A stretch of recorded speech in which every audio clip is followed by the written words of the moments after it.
ಶ್ರೀ ವೃತ್ತಿ ರತ್ನಾವಳಿ. ಆ ವೃತ್ತಿ ರತ್ನಾವಳಿಯಲ್ಲಿ ಪ್ರಥಮ ರತ್ನ ಪ್ರಾರಂಭ. ಪ್ರಥಮ ರತ್ನ ಅಂದ್ರೆ ಒಂದನೇ ರತ್ನ. ಗ್ರಂಥದ ಹೆಸರು ವೃತ್ತಿ ರತ್ನಾವಳಿ ಇದ್ದರಿಂದ ವೃತ್ತಿಗಳು ವೃತ್ತಿ ರತ್ನ ಹಾರ. ಒಳಿ ಅಂದ್ರೆ ಹಾರ. ವೃತ್ತಿ ಎಂಬ ರತ್ನಗಳಿಂದ ಕೂಡಿದ ಹಾರ ಅಂತಾರೆ.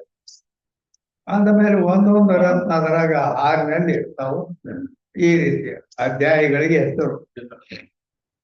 ಈಗ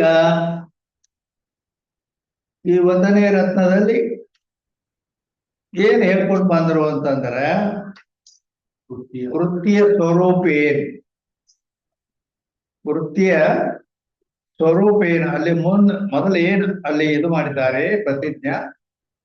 ವೃತ್ತಿಯ ಸ್ವರೂಪ ಏನು, ಆ ವೃತ್ತಿ ಎಷ್ಟು ಪ್ರಕಾರವಾಗಿದೆ ಮತ್ತು ಆ ವೃತ್ತಿಯ ಕಾರಣ ಏನು ಮತ್ತು ಪ್ರಯೋಜನ ಏನು, ಹೀಗೆಲ್ಲ.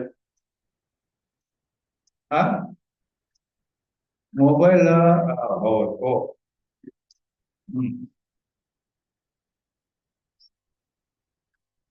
ಈಗ ವೃತ್ತಿಯ ಸ್ವರೂಪವನ್ನು ಹೇಳ್ಕೊಂಡು ಬಂದು ಇನ್ನು ವೃತ್ತಿಗೆ ಬೇಕಾ ನಿರೂಪಣ ಅಂದ್ರ ಆ ವೃತ್ತಿ ಎಷ್ಟು ಪ್ರಕಾರವಾಗಿದೆ. ವೃತ್ತಿಯ ಭೇದ ಅಂದ್ರೇನು, ಆ ವೃತ್ತಿ ಎಷ್ಟು ಪ್ರಕಾರವಾಗಿದೆ ಅದನ್ನ ಈಗ ಹೇಳುತ್ತಾರೆ. ಒಂದನೇ ರತ್ನದ 10ನೇ ಅಂಕದಿಂದ ಇವತ್ತಿನ ವಿಷಯ. ಒಂದನೇ ರತ್ನದಲ್ಲಿ 10ನೇ ಅಂಕದಿಂದ ಪ್ರಾರಂಭವಾಗುತ್ತದೆ. ಸಿಕ್ಕದಲ್ಲ. वृत्ति तो वृत्ति ज्ञान 2 प्रकार का है. आ वृत्ति ज्ञान 2 प्रकारवाಗಿದೆ. एक प्रमारूप है, दूसरा अप्रमारूप है. ಆ ವೃತ್ತಿ ಜ್ಞಾನಗಳು ಜಗತ್ತಿನ ಪ್ರತಿಯೊಂದು ವಸ್ತುವಿನನ್ನ ತಿಳಿದುಕೊಳ್ಳಬೇಕಾದರೆ ಆ ಎಲ್ಲ ವಸ್ತುಗಳ ಜ್ಞಾನ ಯಾವ ಯಾವ ಪ್ರಕಾರದಿಂದ ಆಗುತ್ತದೆ. ಆ ಜ್ಞಾನಗಳೆಲ್ಲ ವೃತ್ತಿ ಮೂಲಕವಾಗಿ ಆಗುತ್ತವೆ. ಆದ್ದರಿಂದ ಆ ಎಲ್ಲ ಜ್ಞಾನಗಳ ಬಗ್ಗೆ ತಿಳಿಸುವುದು ಇದರ ಮೂಲಕ ಗ್ರಂಥದ ಪ್ರಯೋಜನ. ಅದಕ್ಕೆ ಈಗ ಆ ವೃತ್ತಿ 2 ಪ್ರಕಾರವಾಗಿದೆ. ಒಂದು ಪ್ರಮಾರೂಪ ವೃತ್ತಿ, ಇನ್ನೊಂದು ಅಪ್ರಮಾರೂಪ ವೃತ್ತಿ. ಈಗ ಪ್ರಮಾಣಜನ್ಯ ಯಥಾರ್ಥ ಜ್ಞಾನಕ್ಕೂ ಪ್ರಮಾಕ है. ಪ್ರಮಾ ಅಂದ್ರೆ ಜ್ಞಾನ. ಪ್ರಮಾ ಅಂದ್ರೇನು, ಜ್ಞಾನ. ಆ ಪ್ರಮಾರೂಪ ಜ್ಞಾನ ಅದರ ಬಗ್ಗೆ 4 ಲಕ್ಷಣಗಳನ್ನು ಮಾಡುವವರಿದ್ದಾರೆ. ಒಂದೇ ಪ್ರಮಾರೂಪ ಜ್ಞಾನವನ್ನು ತಿಳಿಸುವಲ್ಲಿ 4 ಲಕ್ಷಣಗಳನ್ನು ಮಾಡ್ತಾರೆ. ಅಲ್ಲಿ 1, 2, 3, 4 ಅಂಕಿ ಇರಬೇಕು. ಒಂದನೇದರಲ್ಲಿ ಪ್ರಮಾಣಜನ್ಯ ಯಥಾರ್ಥ ಜ್ಞಾನಕ್ಕೂ ಪ್ರಮಾಕ है. ಪ್ರಮಾ ಅಂತ ಎದಕ್ಕೆ ಅನ್ಬೇಕು ಅಂತ ಕೇಳಿದ್ರೆ, ಪ್ರಮಾಣಜನ್ಯ ಯಥಾರ್ಥ ಜ್ಞಾನಕ್ಕನ ಪ್ರಮಾ ಅಂತ ಹೇಳಲ್ಪಡುತ್ತದೆ. ಪ್ರಮಾಣಜನ್ಯ ಇರಬೇಕು. ಜನ್ಯ ಅಂದ್ರೇನು, ಹುಟ್ಟು. ಪ್ರಮಾಣದಿಂದ ಹುಟ್ಟಿರಬೇಕು ಮತ್ತು ಅದು ಯಥಾರ್ಥ ಇರಬೇಕು. ಅದಕ್ಕೆ ಪ್ರಮಾ ಅನ್ನಬೇಕು ಅಂತ.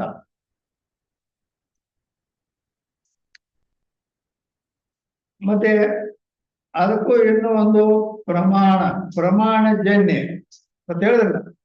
ಹಾಗಾದ್ರೆ ಪ್ರಮಾಣ ಅಂತ ತಿಳ್ಕೊಳ್ಬೇಕು. ಪ್ರಮಾಣಜನ್ಯ ಯಥಾರ್ಥ ಜ್ಞಾನ ಪ್ರಮಾಣ ಅಂತ ಶಬ್ದ ಬರ್ತಲ್ಲ. ಪ್ರಮಾಣದ ಲಕ್ಷಣ ಏನು? ಪ್ರಮಾಕರಣ ಪ್ರಮಾಣಂ. ಪ್ರಮಾಣದ ಲಕ್ಷಣ ಏನಂದ್ರ ಪ್ರಮಾಕರಣ ಪ್ರಮಾಣ. ಪ್ರಮಾ ಜ್ಞಾನಕ್ಕೆ ಯಾವುದು ಕಾರಣವಾಗಿದೆಯೋ ಅದಕ್ಕೆ ಪ್ರಮಾಣವೆನ್ನುತ್ತಾರೆ. ಪ್ರಮಾಣದ ಲಕ್ಷಣಿದು ಅಲ್ಲದೆ ಏನ ಜ್ಞಾನಕ್ಕೆ ಕಾರಣವಾದದಕ್ಕೆ ಪ್ರಮಾಣ ಅಂದ್ರು. ಕರ್ಣ ಶಬ್ದ ಗೊತ್ತಲ್ಲ, ಕರ್ಣ ಕರ್ಣ ಅಂದ್ರೆ ಏನು, ಅದರ ಲಕ್ಷಣ ಏನು ಅಂತಂದ್ರೆ ಆ ಕರ್ಣದ ಲಕ್ಷಣ ವ್ಯಾಪಾರವ ಅಸಾಧಾರಣ ಕಾರಣ ಕರ್ಣಂ. ಕರ್ಣ ತೆಲಗನಬೇಕಂದ್ರೆ ವ್ಯಾಪಾರ ಉಳ್ಳಂತ ಅಸಾಧಾರಣ ಕಾರಣಕ್ಕನ ಕರ್ಣ ಅನ್ನಬೇಕು ಅಂತ ಹೇಳಬೇಕು. ವ್ಯಾಪಾರ ಉಳ್ಳಂತ ಅಸಾಧಾರಣ ಕಾರಣಕ್ಕನ ಕರ್ಣ ಅಂತಾರ.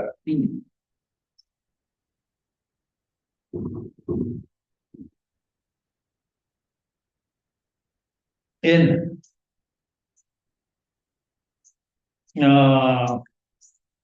ಇನ್ನ ಎರಡನೇ ನಂಬರ್, ಒಂದನೇ ನಂಬರ್ ಪ್ರಮಾಣ ಜನ ಯಥಾರ್ಥ ಜ್ಞಾನಕ್ಕೆ ಪ್ರಮಾಣ ಅಂತ ಹೇಳಿದ್ರು.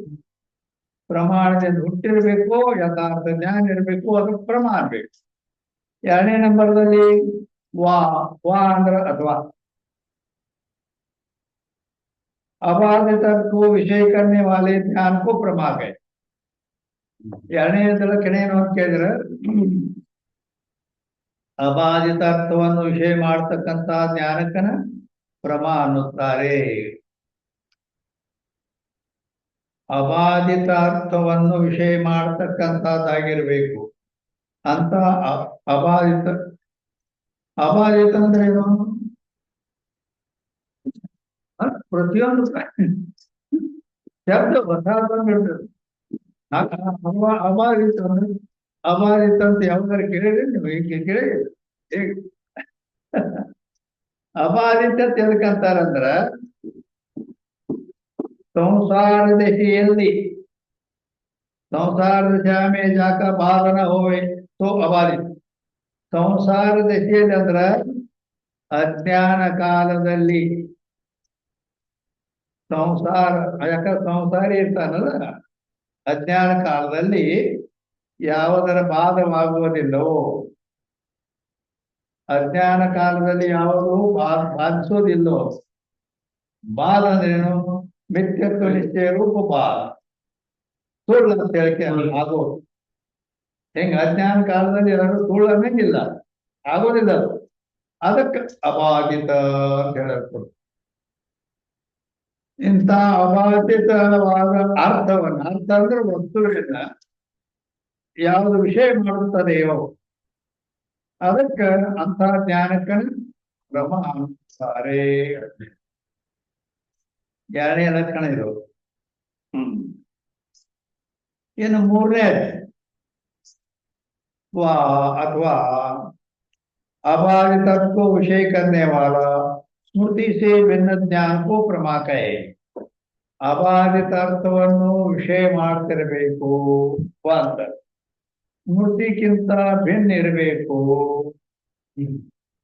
ಅಬಾಧಿತ ಅರ್ಥವನ್ನು ವಿಷಯ ಮಾಡ್ತಿರ್ಬೇಕು, ಸ್ಮೃತಿಗಿಂತ ಭಿನ್ನ ಅಂದ್ರೆ ಬ್ಯಾರೆ ಇರಬೇಕು, ಅದಕ್ಕೆ ಪ್ರಮಾಣ ಬೇಕು ಅಂತ. ಇದು ಮೂರನೇ ಲಕ್ಷಣ.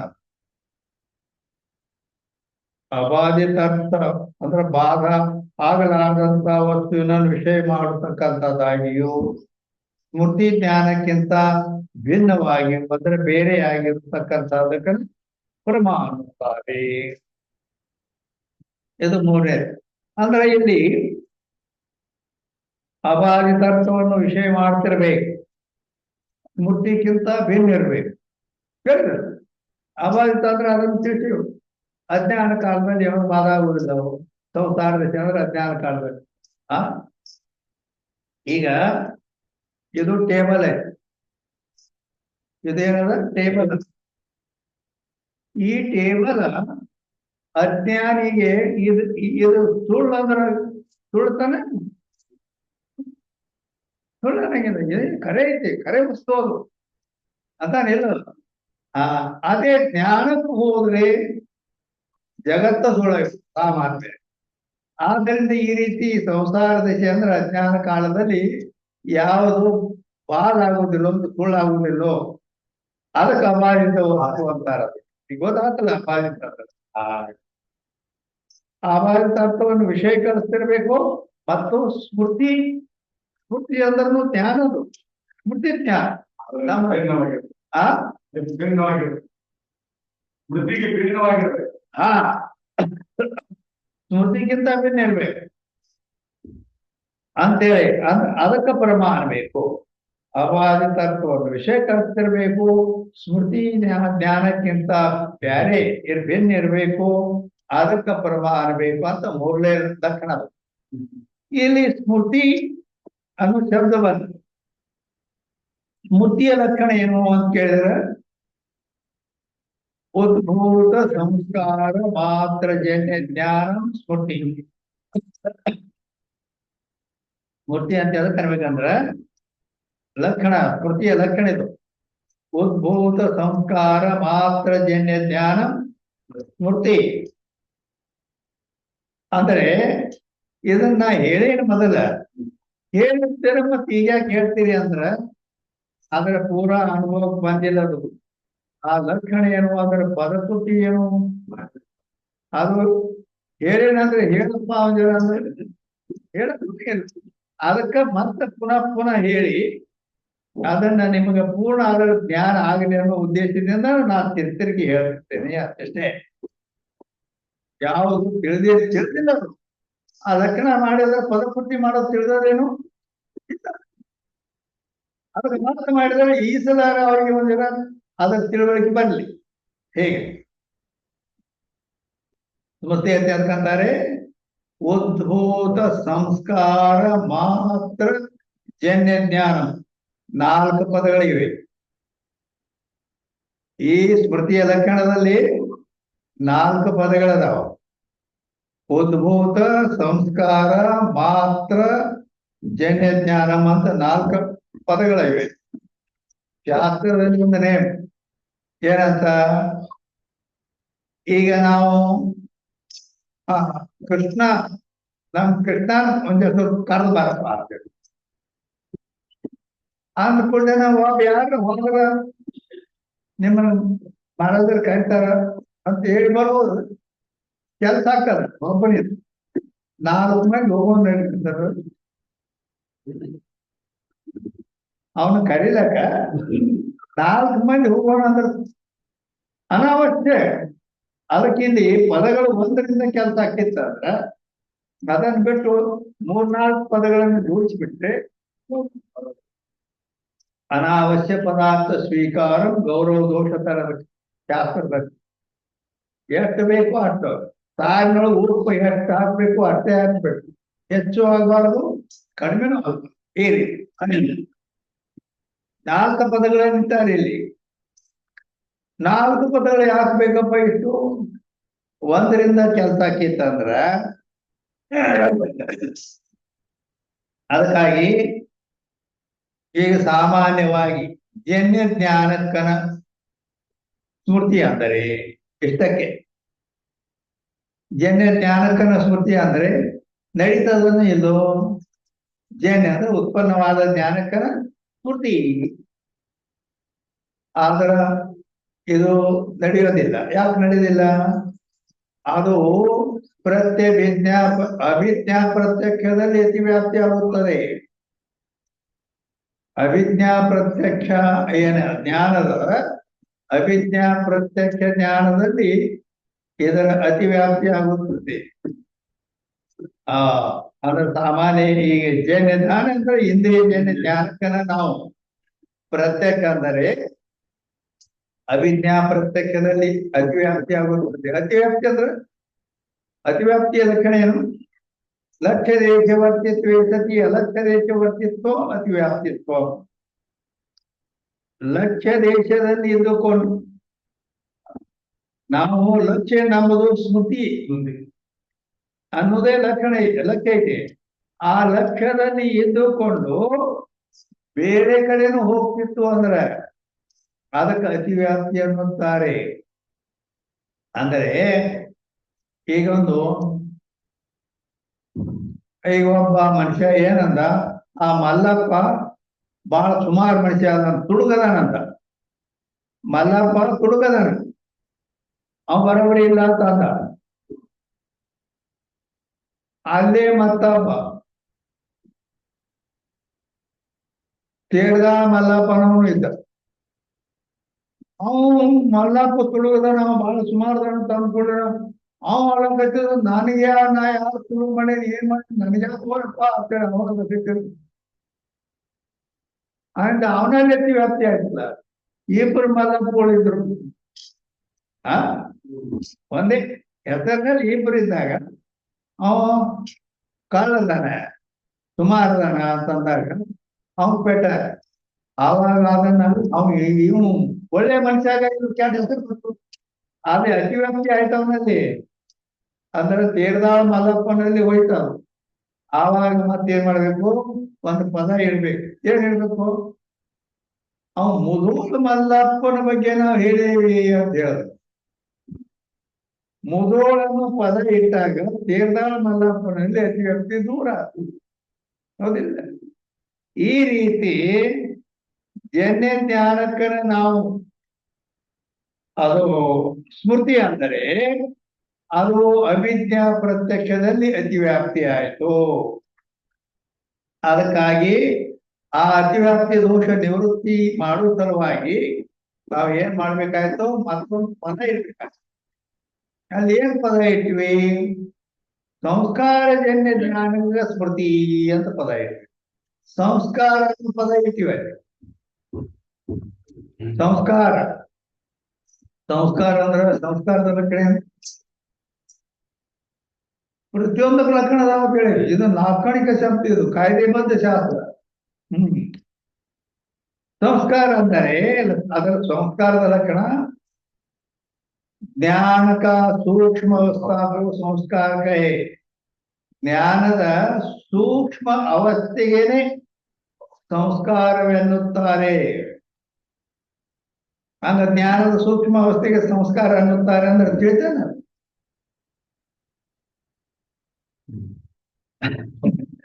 ಜ್ಞಾನದ ಸೂಕ್ಷ್ಮ ಅವಸ್ಥೆಗೆ ಸಂಸ್ಕಾರ ಅಂತ ಹೀಗೆ ಹೇಳಿದ್ರು ಇನ್ನೂ ತಿಳಿದಿಲ್ಲ ಅಂತಂದ ಮೇಲೆ ಅದನ್ನು ತಿಳಿಸ್ಬೇಕಾದ್ರೆ ಏನ್ ಮಾಡ್ಬೇಕಾಯ್ತು. ಈಗ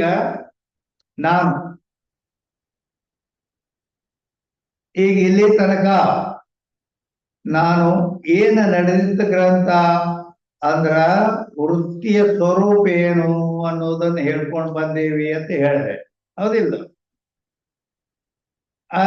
ಇನ್ನು ಮುಂದೆ ಮತ್ತ ಆ ವೃತ್ತಿ ಎಷ್ಟು ಪ್ರಕಾರವಿದೆ ಅನ್ನೋದನ್ನ ಹೇಳಲಿಕ್ಕೆ ಹತ್ತಿದ್ದೇವೆ. ಇವು ಎಲ್ಲ ನಿಮ್ಗೆ ಹೇಳ್ಕೊಂಡು ಬಂದೇನಲ್ಲ, ಅವು ಹೇಳ್ಕೊಂಡು ನಿಮ್ಗೆ ಜ್ಞಾನ ಆಯ್ತು. ವೃತ್ತಿಯ ಸ್ವರೂಪವನ್ನು ಹೇಳ್ಯಾರು, ಮತ್ತ ಆ ವೃತ್ತಿಯ ಭೇದ ಅಂದ್ರೆ ಅದ್ರ ಎಷ್ಟು ಪ್ರಕಾರ ಇದು ನಿಮಗೆ ಜ್ಞಾನ ಆಗಿ ನಾ ಮುಂದೆ ಈಗೇನು ಸ್ಮೃತಿ ಬಗ್ಗೆ ಹೇಳಕತ್ತೇನೆ.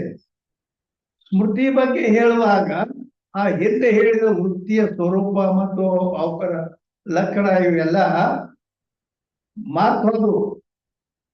ಹೌದಲ್ಲ? ಅವು ನಾಶ ಆಗಿ ಹೋದವು. ನಾ ಹೇಳಿದಿ ಗ್ರಂಥ ಶುರು ಮಾಡಿದಾಗ ವೃತ್ತಿಯ ಸ್ವರೂಪ ಏನು ಅನ್ನೋದನ್ನ ಹೇಳ್ತು, ವೃತ್ತಿಗೆ ಕಾರಣ ಏನು, ವೃತ್ತಿಯ ಪ್ರಯೋಜನ ಏನು ಅಂತ ಹೇಳಿದ್ದಲ್ಲ. ಅವು ಈಗ ನಾ ಸ್ಮೃತಿ ಹೇಳಾಗದವ ನಾವು ಇಲ್ಲ, ನಾಶ ಆಗಿ ಹೋಗ್ಯಾವ. ನಾಶ ಆಗಿ ಹೋಗ್ಯಾವ ಅಂದ್ರೆ ಪೂರ್ಣ ನಾಶ ಆಗಿಲ್ಲವು. ಅವುಗಳ ಸಂಸ್ಕಾರ ಉಳಿದೈತಿ. ಅದಕ್ಕೆ ಜ್ಞಾನಕ ಅದನ್ನ ಹೇಳಿದ್ದು ಜ್ಞಾನ ಆಯ್ತು. ವೃತ್ತಿ ಬಗ್ಗೆ ವೃತ್ತಿಯ ಸ್ವರೂಪ ಏನು ಅನ್ನೋದು ಹೇಳಿದ್ರೆ ಅದು ಜ್ಞಾನ ಆಯ್ತು. ಅದು ಎಲ್ಲಿಗಡೆ ನಾಶ ಆಯ್ತಂದ್ರ ಸೂಕ್ಷ್ಮ ಅವಸ್ಥೆ ಬಂದು ಉಳ್ಕೋತ. ಆ ಜ್ಞಾನ ಸೂಕ್ಷ್ಮ ಅವಸ್ಥೆ ಹೊಂದಿ ಉಳ್ಕೊಂಡದಕ್ಕನ ಸಂಸ್ಕಾರ. ಈಗ ಸಾಮಾನ್ಯ ನಿಮ್ಗೇನು ಗೊತ್ತಾಗಿಲ್ಲ ಅಂದ್ರೆ, ಈಗ ನಾನು 2ನೇ ಸಾಲಿ ಕಲಿಯುವಾಗ ಸಾಧಾರಣ 2ನೇ ಸಾಲಿ ಕಲಿಯುವಾಗ 2 × 1 = 2, 2 × 2 = 4, 2 × 3 = 6, 2 × 4 = 8, 2 × 5 = 10. ಇನ್ನೇನು 2ರ ಮಗ್ಗಿ ಯಾವಾಗ ಕಲ್ತಿದ್ದು? 2ನೇ ಕ್ಲಾಸಿನಲ್ಲಿ ಕಲಿಯುವಾಗ. ಸಾಧಾರಣ 2ನೇ ಕ್ಲಾಸ್ ಅಂದ್ರೆ 1ನೇಗೆ ಬರ್ಬೇಕಾದ್ರೆ 6 ವರ್ಷ ನಾವು ಇರ್ಬೇಕು ಹುಡುಗ. ಅಂದ ಮುಂದೆ 2ನೇಗೆ ಬರ್ಬೇಕಾದ್ರೆ 7 ವರ್ಷ ನಾವು ಇರ್ಬೇಕು. ಈಗ ಈ ದೇಹಕ್ಕೆ 87 ವರ್ಷಗಳಾಗಿವೆ. ಈ ದೇಹಕ್ಕೆ ಎಷ್ಟಾಗ್ಯಾವ? 87. ಆ 7 ವರ್ಷ ಬಿಟ್ರೆ 80 ವರ್ಷ ಆತು ನಾ ಈ ಮಗ್ಗಿ ಕಲ್ತು. ಎಷ್ಟಾತ? 80 ವರ್ಷದ ಹಿಂದೆ ನಾನು ಅದನ್ನು ಕಲ್ತಿದ್ದೆ. ಹೌದಲ್ಲ ಶಾಲೆಯಾಗ 80 ವರ್ಷ ತನಕ ಆ ಸಂಸ್ಕಾರ ಅದಾವಂತ. ಈಗ ನಾವು 2, 4, 2, 3, 6 ಅಂತ ಹೇಳಿದ್ನಲ್ಲ. ಸಂಸ್ಕಾರ ಇದ್ದಾಗ ಹೇಳಕ್ ಬಂತು. ಈ ರೀತಿ ಆ ಶಾಲೆ ಕಲಿಯುವ 2ನೇ ಕ್ಲಾಸ್ನಲ್ಲಿ ಇದ್ದಾಗ 2ರ ಬಗ್ಗೆ ಕಲ್ತದ್ದು ಅದು ನಾಶ ಆಗಿ ಹೋಗ್ಯಾವ. ಆದ್ರೆ ಅದು ಸಂಸ್ಕಾರ ರೂಪದಿಂದ ಉಳ್ಕೊಂಡಾವ.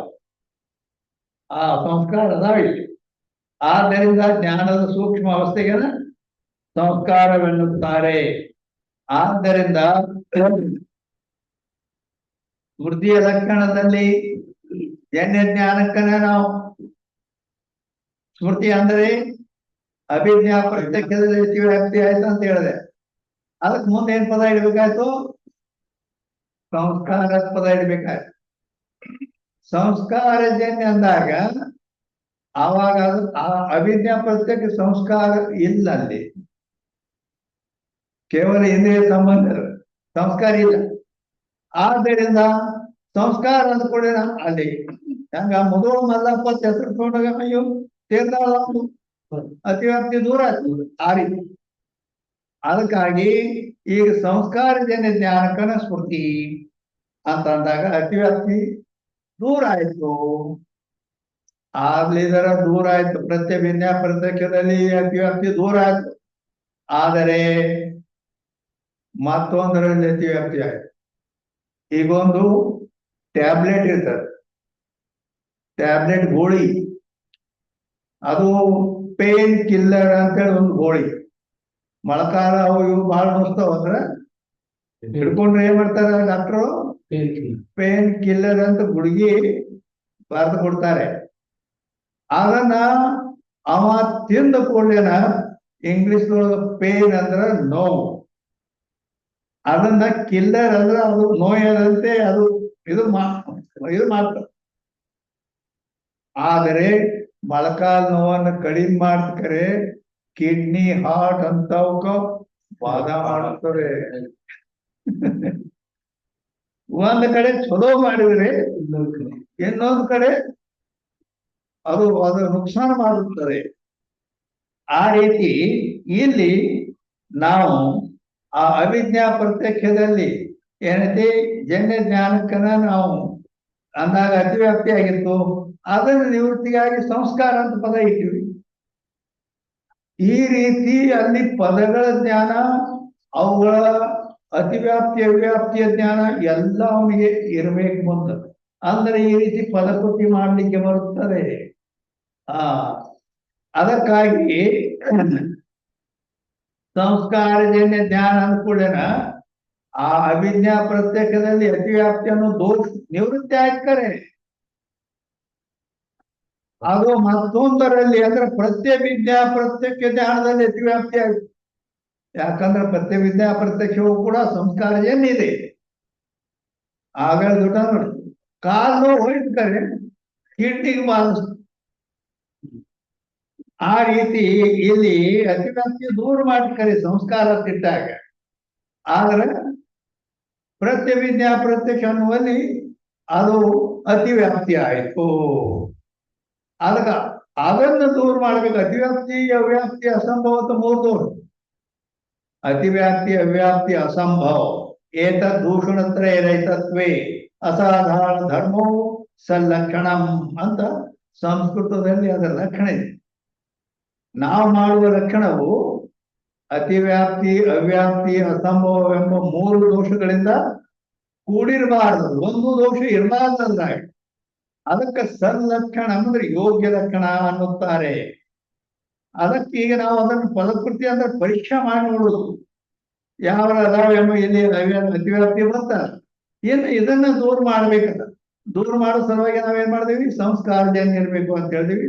ಸಂಸ್ಕಾರಜನ್ಯ ಅಂದ್ಕೊಳ್ಳೇನ ಅದು ಮಾತ್ರ ಅವಿದ್ಯಾ ಪ್ರತ್ಯಕ್ಷದ ಅತಿವ್ಯಾಪ್ತಿ ನಿವೃತ್ತಿಯಾಗಿ ಪ್ರತ್ಯಭಿಜ್ಞಾ ಪ್ರತ್ಯಕ್ಷದಲ್ಲಿ ಅತಿವ್ಯಾಪ್ತಿಯಾಗಿ. ಇದು ಇದು ಪದಕೃತಿ ಮಾಡೋದಂದ್ರ ಯುದ್ಧ ನಡೀತದಲ್ಲ, ಮಹಾಭಾರತದಾಗ ನೋಡಿರ್ಬೇಕು.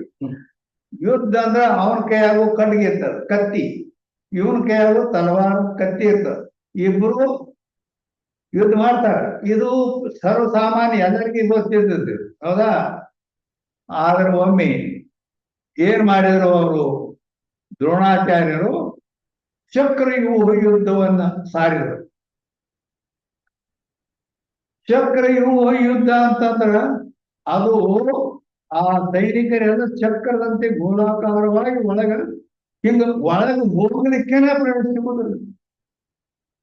ಆಮೇಲೆ ಹೊರಗೆ ಯಾಕೆ ಬರಬೇಕು ಅದು ಗೊತ್ತಿರ್ಬೇಕು, ಒಳಗೆ ಎಲ್ಲಿಂದ ಹೋಗ್ಬೇಕು ಅದು ಗೊತ್ತಿರ್ಬೇಕು. ಇದು ಅರ್ಜುನಗೆ ಅಷ್ಟೇ ಗೊತ್ತಿತ್ತು. ಆ ಕೃಷ್ಣ ಅರ್ಜುನ ಕರ್ಕೊಂಡು ಬೇರೆ ಕಡೆ ಹೋಗ್ಯಾರ. ಅವ್ರು ಇಲ್ಲದ ಸಮಯ ನೋಡ್ಕೊಂಡು ಇವ್ರು ಯುದ್ಧ ಸಹಾಯ. ಆದ್ರೆ ಅಭಿಮನ್ಯುಗೆ ಅದು ಸ್ವಲ್ಪ ಹೊಟ್ಟೆಗಿದ್ದಾಗ, ತಾಯಿ ಗರ್ಭದಲ್ಲಿದ್ದಾಗ ಕೇಳಿದ್ದ ಅನನ. ಅದಕ್ಕಾಗಿ ಅವ್ನು ನನಗೆ ಒಳಗೆ ಹೋಗೋದು ಗೊತ್ತದ, ಹೊರಗೆ ಬರೋದು ಗೊತ್ತಿಲ್ಲ.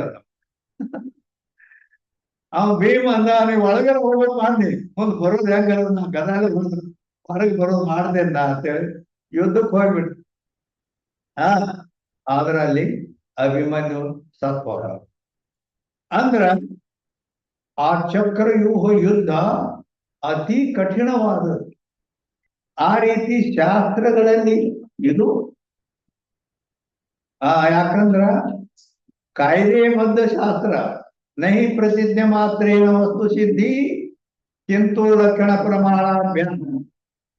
ಬರೇ ನಾವು ಬಾಯಿಗೆ ಬಂದದ್ದು ಅಥವಾ ಅಲ್ಲಿ ಬರ್ದದ್ದನ್ನು ಹೇಳ್ಕೊತ ಹೋಗುದು ಅದು ಶಾಸ್ತ್ರ ಅಲ್ಲ.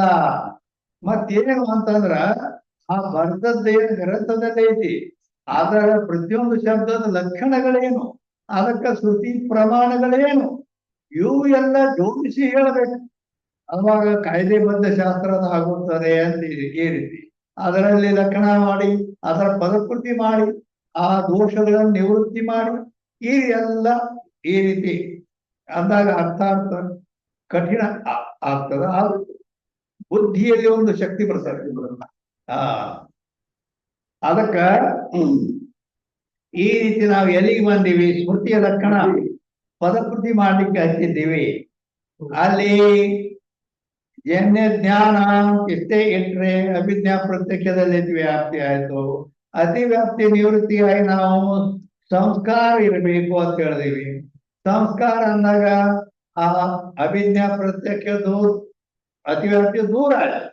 ಆದ್ರೆ ಸಂಸ್ಕಾರಜನ್ಯ ಜ್ಞಾನ ಅಂದ್ಕೊಳ್ಳಿ, ಪ್ರತ್ಯಭಿಜ್ಞಾ ಪ್ರತ್ಯಕ್ಷ ಜ್ಞಾನವೂ ಕೂಡ ಸಂಸ್ಕಾರಜನ್ಯ ಇದೆ. ಆ ಪ್ರತ್ಯಭಿಜ್ಞಾ ಪ್ರತ್ಯಕ್ಷದಲ್ಲಿ ಅತಿವ್ಯಾಪ್ತಿ ಆಯ್ತು. ಅದಕ್ಕಾಗಿ ಮತ್ತೇನ್ ಮಾಡ್ಬೇಕೇನು ಅಂತಂದ್ರೆ ಸಂಸ್ಕಾರ ಮಾತ್ರ, ಉದ್ಭೂತ ಸಂಸ್ಕಾರ ಮಾತ್ರ ಜನ್ಯ ಜ್ಞಾನ ಮಂದಿಗಳ ಕಣೆ. ಸಂಸ್ಕಾರ ಮಾತ್ರ ಅನ್ನೋ ಪದ ಇಡಬೇಕಾಯ್ತು. ಬರೇ ಸಂಸ್ಕಾರ ಇಟ್ರ ಪ್ರತ್ಯಭಿಜ್ಞಾ ಪ್ರತ್ಯಕ್ಷದಲ್ಲಿ ಅತಿವ್ಯಾಪ್ತಿ ಆಯ್ತು. ಆ ಅತಿವ್ಯಾಪ್ತಿ ನಿವೃತ್ತಿಗಾಗಿ ಏನ್ ಮಾಡಬೇಕು, ಸಂಸ್ಕಾರ ಮಾತ್ರ. ಸಂಸ್ಕಾರ ಮಾತ್ರ ಅಂತಂದಾಗ ಅಲ್ಲಿ ಏನಾಯ್ತು, ಆ ಪ್ರತ್ಯಭಿಜ್ಞಾ ಪ್ರತ್ಯಕ್ಷದಲ್ಲಿ ಆ ಇಂದ್ರಿಯ ಸಂಬಂಧ ಮತ್ತು ಸಂಸ್ಕಾರ ಇವು ಕೂಡಿ ಅದ. ಸಂಸ್ಕಾರ ಮಾತ್ರ ಅಂದ್ಕೊಂಡೇನ ಆ ಅತಿವ್ಯಾಪ್ತಿ ಅದು ನಿವೃತ್ತಿ ಆಗ್ಬೋದು.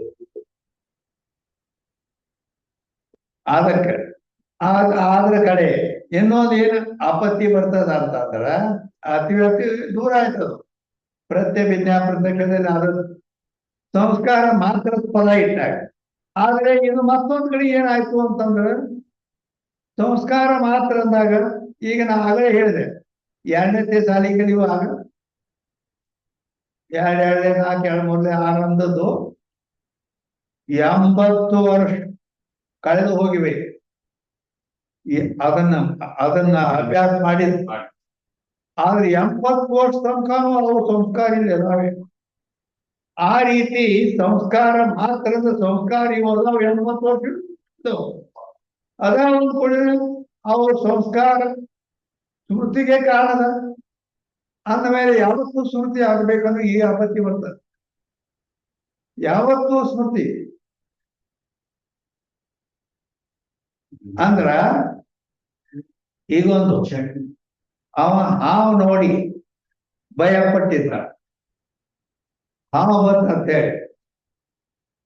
ಅದು ಹಿಂಗಾಗಿ ನಿನ್ನೆ ನಾನು ಕಾಲಾಗ ಹಾವು ಬಂದ್ಬಿಟ್ಟಿತ್ತು, ಕಡಿತೈತೆ ಅಂತೇಳಿ ಬಹಳ ಭಯ ಪಟ್ಟೆ. ಹಿಂಗ ಆಗೈತೆ ನನಗೆ ನಿನ್ನೆ ಅಂತೇಳಿ ಅದು ಈಗ ಹೇಳ್ತಾನಂದ್ರೆ ಸ್ಮೃತಿ ಅದು, ಹೌದಲ್ಲ? ಮತ್ ಅದ್ರ ಸಂಸ್ಕಾರ ಐತಿ, ಅಲ್ಲಿ ಹಾವಿನ ಸಂಸ್ಕಾರ ಐತಿ, ಅದ್ರ ಈಗ ಐತಿ ಅಂದ್ಮೇಲೆ ಸಂಸ್ಕಾರ ಐತಂದ್ರ ಹಾವು ಬಂತು, ಹಾವು ಬಂತು, ಹಾವು ಬಂತು, ಸರ್ಪ ಬಂತು ಹಿಂಗ್ ಬರೇ ಸ್ಮೃತಿ. ಯಾಕಂದ್ರ ಸಂಸ್ಕಾರವೇ ಸ್ಮೃತಿಗೆ ಕಾರಣ ಅಂದ ಮೇಲೆ ಸಂಸ್ಕಾರ ಮೇಲೆ ಯಾವತ್ತು ಅಂದ್ರೆ ಸಾಧಾರಣ ಮನೆಯೊಳಗೆ ಒಂದು ಇಲಿ ಸತ್ತದ, ಇಲಿ ಸತ್ತಿದೆ, ಅದು ವಾಸನೆ ಬರ್ಲಿಕ್ಕೆ ಹಚ್ಚಾರ. ಆ ಇಲಿ ಎಲ್ಲಿ ತನ ಮನೆಯಾಗ ಇರ್ತದೆ ಅಲ್ಲಿ ತನ ವಾಸನೆ ಬರುದ, ಹೌದಿಲ್ಲ? ಮತ್ ಸಂಸ್ಕಾರದ ಮೇಲೆ ಸ್ಮೃತಿ ಆಗಬೇಕದು. ಅದಕ್ಕೆ ಈ ರೀತಿ ಯಾವತ್ತೂ ಸ್ಮೃತಿ ಆಗಬೇಕು, ಸಂಸ್ಕಾರ ಯಾವತ್ತೂ ಅದಾವ, ಸ್ಮೃತಿನ ಯಾವತ್ತೂ ಆಗ್ಬೇಕಂತ ಈ ಆಪತ್ತಿ ಬಂದ್ಬಿಟ್ಟು. ಆದ್ದರಿಂದ ಮತ್ತೊಂದು ಪದ ಏನ್ ಇಡ್ಬೇಕಾಯ್ತಂದ್ರ ಉದ್ಭೂತ ಅಂತ ಪದ ಇಡ್ಬೇಕಾಯ್ತು. ಅಂದ್ರೆ ಏನ್ ಉದ್ಭೂತ ಪದ ಇಟ್ಟಾಗ ಏನಾಯ್ತು? ಏನಾಯ್ತಂದ್ರ ಅಲ್ಲಿ ಆ ಇದ್ದ ಸಂಸ್ಕಾರ ಹೇಗದಾವು ಅಂತಂದ್ರ ಅನುದ್ಭೂತದ. ಅನುದ್ಭೂತ ಅಂದ್ರ ಪ್ರಕಟ ಆಗಿಲ್ಲ, ಉದ್ಭೂತ ಅಂದ್ರ ಪ್ರಕಟ ಆಗುದು. ಅವು ಪ್ರಕಟ ಆಗೋದು ಪ್ರಕಟ ಆಗಲ್ಲ ಅಂತ ನಿಮ್ಗೆ ಗೊತ್ತಾಗ್ಲಿಲ್ಲ ಅಂದ್ರ ಆ ಮಲ್ಲಿಗೆ ಹೂ ಗೊತ್ತದನ? ಮಲ್ಲಿಗೆ ಹೂ ಅರಳಿದ ಮೇಲೆ ಆಗ್ತದ ಹೂ. ಅದಕ್ಕಿಂತ ಮೊದಲದು ಮಗ್ಗೆ ಏನಂತಾರ, ಮಗ್ಗೆ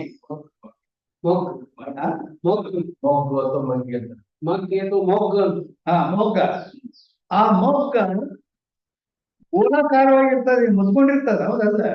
ಅದು ಹೂ ಅಲ್ಲ, ಅದು ಮೊಗ್ಗ, ಹೌದಿಲ್ಲ? ಆ ಸಂಸ್ಕಾರಿ ಮೊಗ್ಗಿನಂತೆ ಇರ್ತದೆ. ಆ ಉದ್ಭೂತ ಆಗಿಲ್ಲ. ಅನುದ್ಭೂತ ಅಂದ್ರ ಮೊಗ್ಗಿನಂತೆ ಅದ. ಅದು ಮುಂದ ಸಂಸ್ಕಾರ ಉದ್ಭೂತ ಆಗಿರ್ತದ. ಅದು ಮೊಗ್ಗಿದ್ದದ್ದು ಅರಳಿ, ಹಿಂಗಿದ್ದದ್ದು ಅರಳಿ ಏನಾಗ್ತದ? ಹೂವ.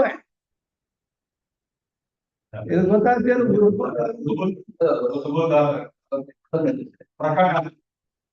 ಅದು ಪರ್ಫೆಕ್ಟ್ ಇರ್ತಾವ. ಅದಕ್ಕಾಗಿ ಮೊದಲ ಅನುದ್ಭೂತದಿಂದ ಮೊಗ್ಗಿನಂತೆ ಇತ್ತು. ಆದ್ರೆ ಹಿಂದೆಗಡೆ ಹೂ ಅರಳಿದ ನಂತರ ಹೂ ಹೆಂಗಾಯ್ತು ಅಂದ್ರ ಅದು ಉದ್ಭೂತ ಆಯ್ತು ಸಂಸ್ಕಾರ. ಇದರಾಗಿ ಇನ್ನೊಂದು, ಆ ಸಂಸ್ಕಾರ ಉದ್ಭೂತ ಆಗಬೇಕಾದ್ರ ಕಾರಣ ಏನ್ ಸುಮ್ಮಾಕದು? ಅಂದರೆ ಆ ಸಂಸ್ಕಾರ ಉದ್ಭೂತ ಆಗ್ಬೇಕಾದ್ರ ಅದಕ್ಕೆ ಶಾಸ್ತ್ರದಲ್ಲಿ ಏನ್ ಕಾಯ್ದೆ ಹೇಳ್ಯಾರಂದ್ರ ಸಂಬಂಧ ಸಾದೃಶ್ಯ ಚಿಂತನೆಗಳ ಮೂಲಕವಾಗಿ ಸಂಸ್ಕಾರವು ಉದ್ಭೂತವಾಗುತ್ತದೆ. ಸಂಸ್ಕಾರ ಉದ್ಭೂತ ಆಗ್ಲಿಕ್ಕೆ ಏನ್ ಕಾರಣ? ಸಂಬಂಧ ಸಾದೃಶ್ಯ ಚಿಂತನ, ಈ ಮೂರು ಕಾರಣದ. ಅಂದ್ರ ಇದು ಗೊತ್ತಾಗ ಸಂಬಂಧ ಸಾದೃಶ್ಯ ಚಿಂತನ ಅಂದರೆ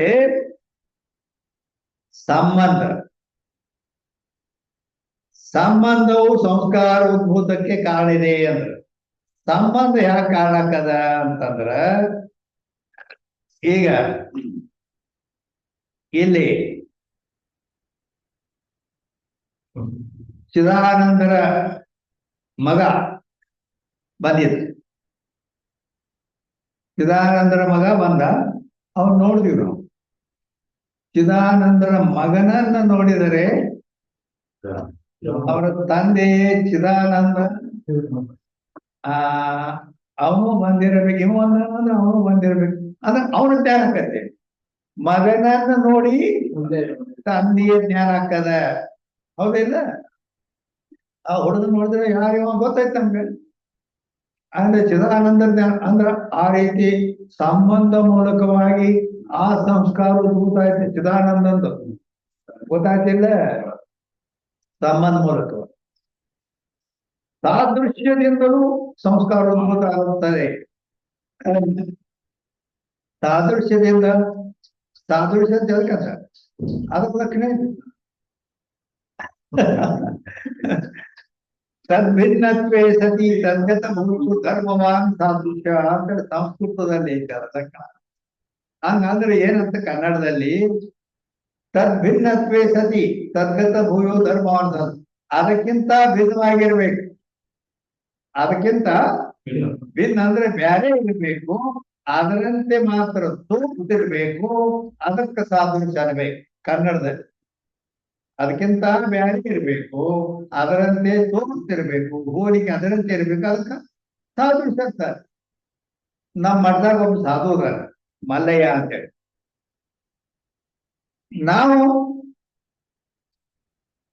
ಬಾಗಲಕೋಟೆಗೆ ಬಂದೀವಿ ತಿಳ್ಕೊ. ಬಾಗಲಕೋಟೆಯಲ್ಲಿ ಒಬ್ಬ ಸಾಧು ನೋಡ್ತೀವಿ. ನೋಡ್ಕೊಂಡೆ ಮೈಕಟ್ಟ ಎಲ್ಲ ಏನು ಸೇಮ್ ಟು ಸೇಮ್, ಬಿಲ್ಕುಲ್ ಅದೇ ರೀತಿ ಅದಾನ. ಏನ್ ಮಲ್ಲಯ್ಯ ಅಂತ ಹೇಳ್ತೇವೆ ನಾವು ಅಂದಿವಿ. ಸ್ವಲ್ಪ ಹಿಂಗ ಮಾರಿತಿರೋದ, ನೀವು ಮಲ್ಲಯ್ಯ ಅಲ್ಲ ಬ್ಯಾರೆ ಅದ. ಏನಾಯ್ತು? ಬೇರೆ ಇದ್ದಾನೆ, ಆದ್ರೆ ಹೋಲಿಕೆ ಮಾತ್ರ ಇಬ್ಬರಲ್ಲಿ ಸಮಾನ ಐತಿ. ಆದ್ರ ಅದಕ್ಕ ವೇದ ಸಹಿತ ಸಮಾನ ಧರ್ಮಕ್ಕೂ ಸಾದೃಶ್ಯ ಕೈ ಅಂತ ಹಿಂದಿ ಒಳಗೆ ಲಕ್ಷಣ ಐತ. ವೇದ ಸಹಿತ ಸಮಾನ ಧರ್ಮಕ್ಕ ವೇದ ಅಂದ್ರ ಅವನ ಬೇರೆ ಇವನ ಬೇರೆ, ಬೇರೆ ಬೇರೆ. ಸಮಾನ ಧರ್ಮ ಅಂದ್ರೆ ಇಬ್ರು ಹೋಲಿಕೆ ಮೈಕಟ್ಟ ಅವು ಇವು ಎಲ್ಲ ಒಂದೇ ರೀತಿ ಅದಾವು. ಈ ರೀತಿ ಅಂದ್ರೆ ಸಾದೃಶ್ಯ ಅಂತಾರ. ಅಂದ್ರ ಈ ರೀತಿ ಸಾದೃಶ್ಯ ಜ್ಞಾನ ನಮ್ಮ ಮಠದಲ್ಲಿದ್ದ ಮಲ್ಲಯ್ಯನ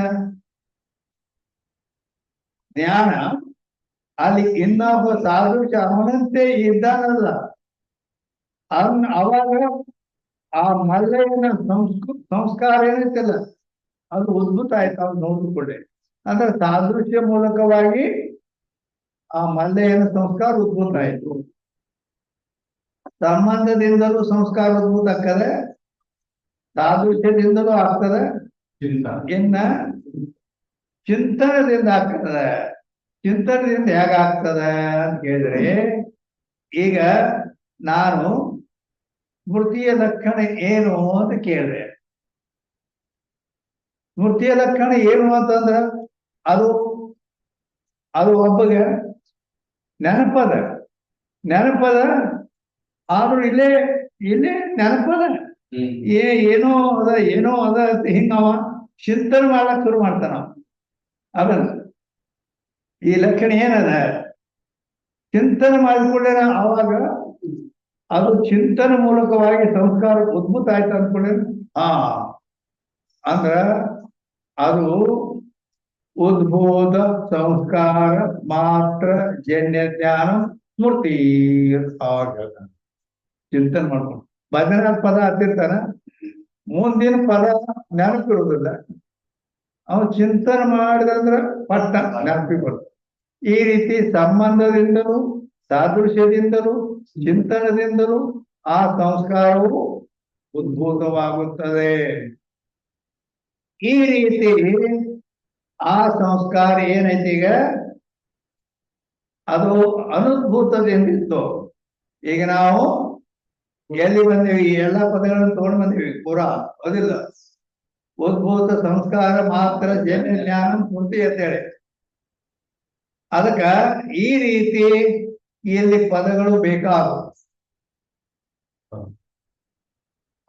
ಅಂದ್ರೆ ಒಂದೇ ಪದದಿಂದ ನಡೆಯಂಗಿಲ್ಲ ಅಂತೇಳಿ ಈಗ ಉದ್ಭೂತ ಸಂಸ್ಕಾರ ಮಾತ್ರ ಜನ್ಯ ಜ್ಞಾನ ಸ್ಮೃತಿ ಅಂತ ಈ ಸ್ಮೃತಿಯ ಲಕ್ಷಣವು ನಿರ್ದೋಷ ಲಕ್ಷಣವಿದೆ ಅಂತೇಳಿ ಅದರ ಪದಕೃತಿ ಅಂದ್ರೆ ಪರೀಕ್ಷೆ ಮಾಡಿ ನೋಡಿದಿವಿ. ಆಯ್ತು, ಸ್ಮೃತಿ ಸೇ ಭಿನ್ನ ಜ್ಞಾನಕ್ಕೂ ಪ್ರಮಾಕ ಏನಂದ್ರು ಅಬಾಧಿತತ್ವವನ್ನು ವಿಷಯೀಕರಿಸ್ತಿರ್ಬೇಕು ಮತ್ತು ಸ್ಮೃತಿಗಿಂತಲೂ ಭಿನ್ನ ಇರಬೇಕು. ಸ್ಮೃತಿ ಅಂದ್ರ ನೆನಪು, ಹೌದಿಲ್ಲ? ಆ ಸ್ಮೃತಿ ಜ್ಞಾನದು. ಹಾ ಈಗ ಎಲ್ಲ ಜ್ಞಾನ. ಅದಕ್ಕ ಈ ರೀತಿ ಸ್ಮೃತಿಯಿಂದ ಅಂದ್ರ ಅಬಾಧಿತತ್ವವನ್ನು ವಿಷಯ ಮಾಡ್ತಿರ್ಬೇಕು. ಸ್ಮೃತಿ ಜ್ಞಾನಕ್ಕಿಂತ ಭಿನ್ನ ಅಂದ್ರೆ ಬ್ಯಾರೆ ಇರಬೇಕು, ಅದಕ್ಕೆ ಪ್ರಮಾಣ ಬೇಕು ಅಂತೇಳಿ ಮೂರನೇ ಲಕ್ಷಣ ಮಾಡಿದ್ದಾರೆ. ಇನ್ನು ನಾಲ್ಕನೆಯದ್ದು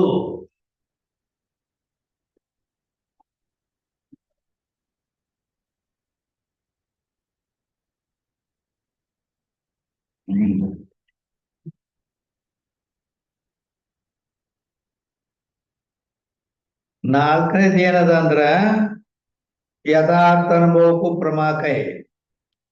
ನಾಲ್ಕನೇ ಲಕ್ಷಣ ಸ್ಮೃತಿ ಅಂದ್ರ ಪ್ರಮಾದ ಲಕ್ಷಣಗಳು. ಯಥಾರ್ಥ ಅನುಭವಕ್ಕ ಪ್ರಮಾಣ ಬೇಕು. ಯಥಾರ್ಥ ಅಂದ್ರೆ ಹೇಳಿ ನಾವು ಗೊತ್ತಾಗೈತೆ, ಹೌದಿಲ್ಲ? ಇಲ್ಲಿ ಮತ್ತ ಅನುಭವ ಬರ್ತಂದ. ಅನುಭವ ಅಂದ್ರ ಅನುಭವ ಅಂತ ಎದಕ್ಕೆ ಅನ್ಬೇಕಂದ್ರ ವರ್ತಮಾನ ಸಂಬಂಧಕ್ಕೂ ಅನುಭವಕ್ಕೆ, ವರ್ತಮಾನ ಸಂಬಂಧಕ್ಕೆ ಅನುಭವ ಅನ್ಬೇಕು. ಸ್ಮೃತಿ ಏನದಲ್ಲ, ಸ್ಮೃತಿ ಭೂತಕಾಲ ಸಂಬಂಧ ಇರ್ತದ. ಆ ಸ್ಮೃತಿಗೆ ವಿಷಯವಾದದ್ದು ಈಗ ಇರೋದಿಲ್ಲ, ಮುಂದ, ಹೌದಿಲ್ಲ? ನಾ ಸರ್ಪವನ್ನು ನೋಡಿ ಭಯಪಟ್ಟೆ ಅಂತ ಹೇಳುವಾಗ ಸರ್ಪ ಐತದೆ ಅಲ್ಲಿ, ಅದು ಮುಂದಿಲ್ಲ. ಆದ್ರ ಅನುಭವ ಸದ್ಯ ಕರೆಂಟ್ ಅಂದ್ರೆ ING ಹತ್ಬೇಕಂತ ಅದಕ್ಕೆ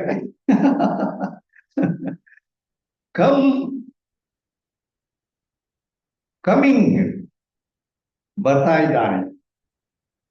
ವರ್ತಮಾನ ಕಾಲವನ್ನು ಸೂಚನೆ ಮಾಡ್ತದೆ. ಭೂತಕಾಲ ಆಯ್ತು, ವೆಲ್ಕಮ್ ಭವಿಷ್ಯದಾಗ. ಅದಕ್ಕೆ ಇಲ್ಲಿ ಅನುಭವ ಅಂದ್ರ ವರ್ತಮಾನವನ್ನ ಸೂಚನೆ ಮಾಡ್ತದೆ. ಯಾಕಂದ್ರ ಅವ ಅನುಭವಿಸ್ಲಿಕ್ಕೆ ಹಚ್ಚಿದ್ದಾನೆ ಅಂತ. ನನ್ನ ಅನುಭವಕ್ಕೆ ಬಂತು. ಈಗ ನಾ ಹೇಳೀನಿ, ಇದು ನಿಮ್ಮ ಅನುಭವಕ್ಕೆ ಬಂತ. ಇದಕ್ಕೇನತಿ ಭೂತಕಾಲತಿ ಏನ್ ಭವಿಷ್ಯತ್ ಕಾಲತಿ? ವರ್ತಮಾನ ಕಾಲ ಅನ್ಬೇಕು, ಹೌದಲ್ಲ? ನಾ ಹೇಳಿದ್ರೆ ನಿಮ್ಗೆ ಅನುಭವಕ್ಕೆ ಬಂತಾದ್ರ ವರ್ತಮಾನ ಕಾಲ. ಆದ್ದರಿಂದ ಅನುಭವ ಏನ್ ಮಾಡ್ತಿರ್ತದೆ ಅಂದ್ರೆ ವರ್ತಮಾನ ಕಾಲವನ್ನು ಸಂಬಂಧ ಮಾಡ್ತಿರ್ತಾರೆ. ಅದಕ್ಕೆ ಪ್ರಮಾಣ. ಸ್ಮೃತಿ ಅಂದ್ಕೊಂಡೆ ಭೂತಕಾಲವನ್ನು ಸಂಬಂಧ ಮಾಡ್ತಿರ್ತದೆ. ಈ ರೀತಿ ಯಥಾರ್ಥ ಇರಬೇಕು ಮತ್ತು ಅನುಭವ ಗಮ್ಯ ಇರಬೇಕು, ಅದಕ್ಕೆ ಪ್ರಮಾಣ ಬೇಕು ಅಂತ ನಾಲ್ಕನೇ ಲಕ್ಷಣ ಇದೆ. ತಾಸೇ ಭಿನ್ನ ಅಂದ್ರ ಇವುಗಳಿಗಿಂತ ಭಿನ್ನ ಜ್ಞಾನಕ್ಕೂ ಅಪ್ರಮಾಕೈ. ಪ್ರಮಾ ಅಂತ ಎದಕ್ಕೆ ಅನ್ನಬೇಕು ಅನ್ನುವ 4 ಲಕ್ಷಣಗಳನ್ನು ಹೇಳಿದೀವಿ ನಾವು. ಪ್ರಮಾಣಜನ್ಯ ಯಥಾರ್ಥ ಜ್ಞಾನಕ್ಕ ಪ್ರಮಾಣ ಬೇಕು 1. ಅಬಾಧಿತ ಅರ್ಥವನ್ನು ವಿಷಯ ಮಾಡ್ತಕ್ಕಂಥ ಜ್ಞಾನಕ್ಕೆ ಪ್ರಮಾಣ ಬೇಕು 2. ಅಬಾಧಿತ ಅರ್ಥವನ್ನು ವಿಷಯ ಮಾಡ್ತಿರ್ಬೇಕು, ಸ್ಮೃತಿಗಿಂತಲೂ ಭಿನ್ನ ಇರಬೇಕು, ಇದು 3. ಯಥಾರ್ಥ ಅನುಭವಕ್ಕೂ ಪ್ರಮಾಕಯೇ ಅಂತ ಪ್ರಮಾದ. ಇದು 4 ಲಕ್ಷಣಗಳು. ಈ 4 ಲಕ್ಷಣಗಳಿಗಿಂತ ಭಿನ್ನವಾದದ್ದಕ್ಕನ ಖರೆಯಕ್ಕಿಂತ ಬ್ಯಾರೆ ಅಂದ್ರೇನು? ಸುಳ್ಳು. ನೀವು ಹೇಳೋದು ಖರೆ ಅಲ್ಲ, ಬ್ಯಾರೆ, ಸುಳ್ಳ. ಈ ಪ್ರಮಾ ಇವಕ್ಕಿಂತ ಭಿನ್ನ ಅಂದ್ರೆ ಅಪ್ರಮಾ. ಈಗ ಇಲ್ಲಿವರೆಗೆ ಹೇಳಿದ್ದು ಇವು ಪ್ರಮಾ ಜ್ಞಾನಗಳು. ಇದಕ್ಕಿಂತ ಭಿನ್ನವಾದ ಜ್ಞಾನಕ್ಕೆ ಏನಂತಾರ? ಅಪ್ರಮಾ ಜ್ಞಾನವೆನ್ನುತ್ತಾರೆ. ಯಾಕಂದ್ರೆ ಒಂದು ಹೊಸ ಸಾಧಾರಣ ಈಗ ಬೆಂಗಳೂರಿಗೆ ಹೋಗಿರಿ, ಬೆಂಗಳೂರಿಗೆ ಹೋಗಿ ನಿಮ್ಮನ್ನು ಬೆಂಗಳೂರಾಗ ಒಂದ್ ಜಾಗದಾಗ ಬಿಟ್ರೆ ಎಲ್ಲಿ ಬಂದೇವೋ ಏನು ಯಾರಿ ಗೊತ್ತು ಹೀಗಾಗತ್ತಿಲ್ಲ ಆ ಆಗ ಇಲ್ಲಿ ಇಲ್ಲಿ ಬರ್ತಕ್ಕಂಥ ವಿಷಯಗಳೆಲ್ಲ ಒಂದ್ ಸ್ವಲ್ಪ ಹೊಸವಾಗಿ ಕಾಣ್ತವೆ. ದರ ದರ ವಿಚಾರಸಾಗರ ಸ್ವಲ್ಪ ದರದಲ್ಲಿ ಬಂದಿರ್ತಾರೆ. ಅದರಿಂದ ಅದು ಹೈಸ್ಕೂಲ್ ವಿಚಾರ ಚಂದ್ರೋದಯ प्राइमरी शिक्षण, Vichar Sagar high school, it is college. ಇದು ಕಾಲೇಜ್ ಅದ. ಕಾಲೇಜದಲ್ಲಿ ನಡೆಯತಕ್ಕಂಥ ವಿಷಯಗಳು ಮೇಲ್ಮಟ್ಟದ್ದು ಇರ್ತಾವಲ್ಲ, ಆ ರೀತಿ ಹೇಗ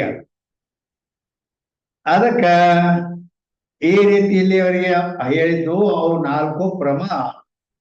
ಅದಕ್ಕಿಂತ ಭಿನ್ನವಾದದ್ದಕ್ಕನ ಅಪ್ರಮ ಅನ್ನುತ್ತಾರೆ. ಪ್ರಮ ಅಂದ್ರು ಅಪ್ರಮ ಅಂದ್ರೆ ಜ್ಞಾನಗಳಿವು. ಜ್ಞಾನದ ಬಗ್ಗೆನ ನಡೀತದೆ ಬರೀ.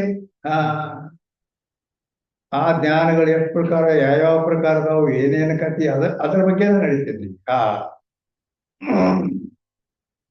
ಈಗ 12ನೇ ಅಂಕ ಪ್ರಥಮ ಲಕ್ಷಣಕ್ಕೆ ಅನುಸಾರ.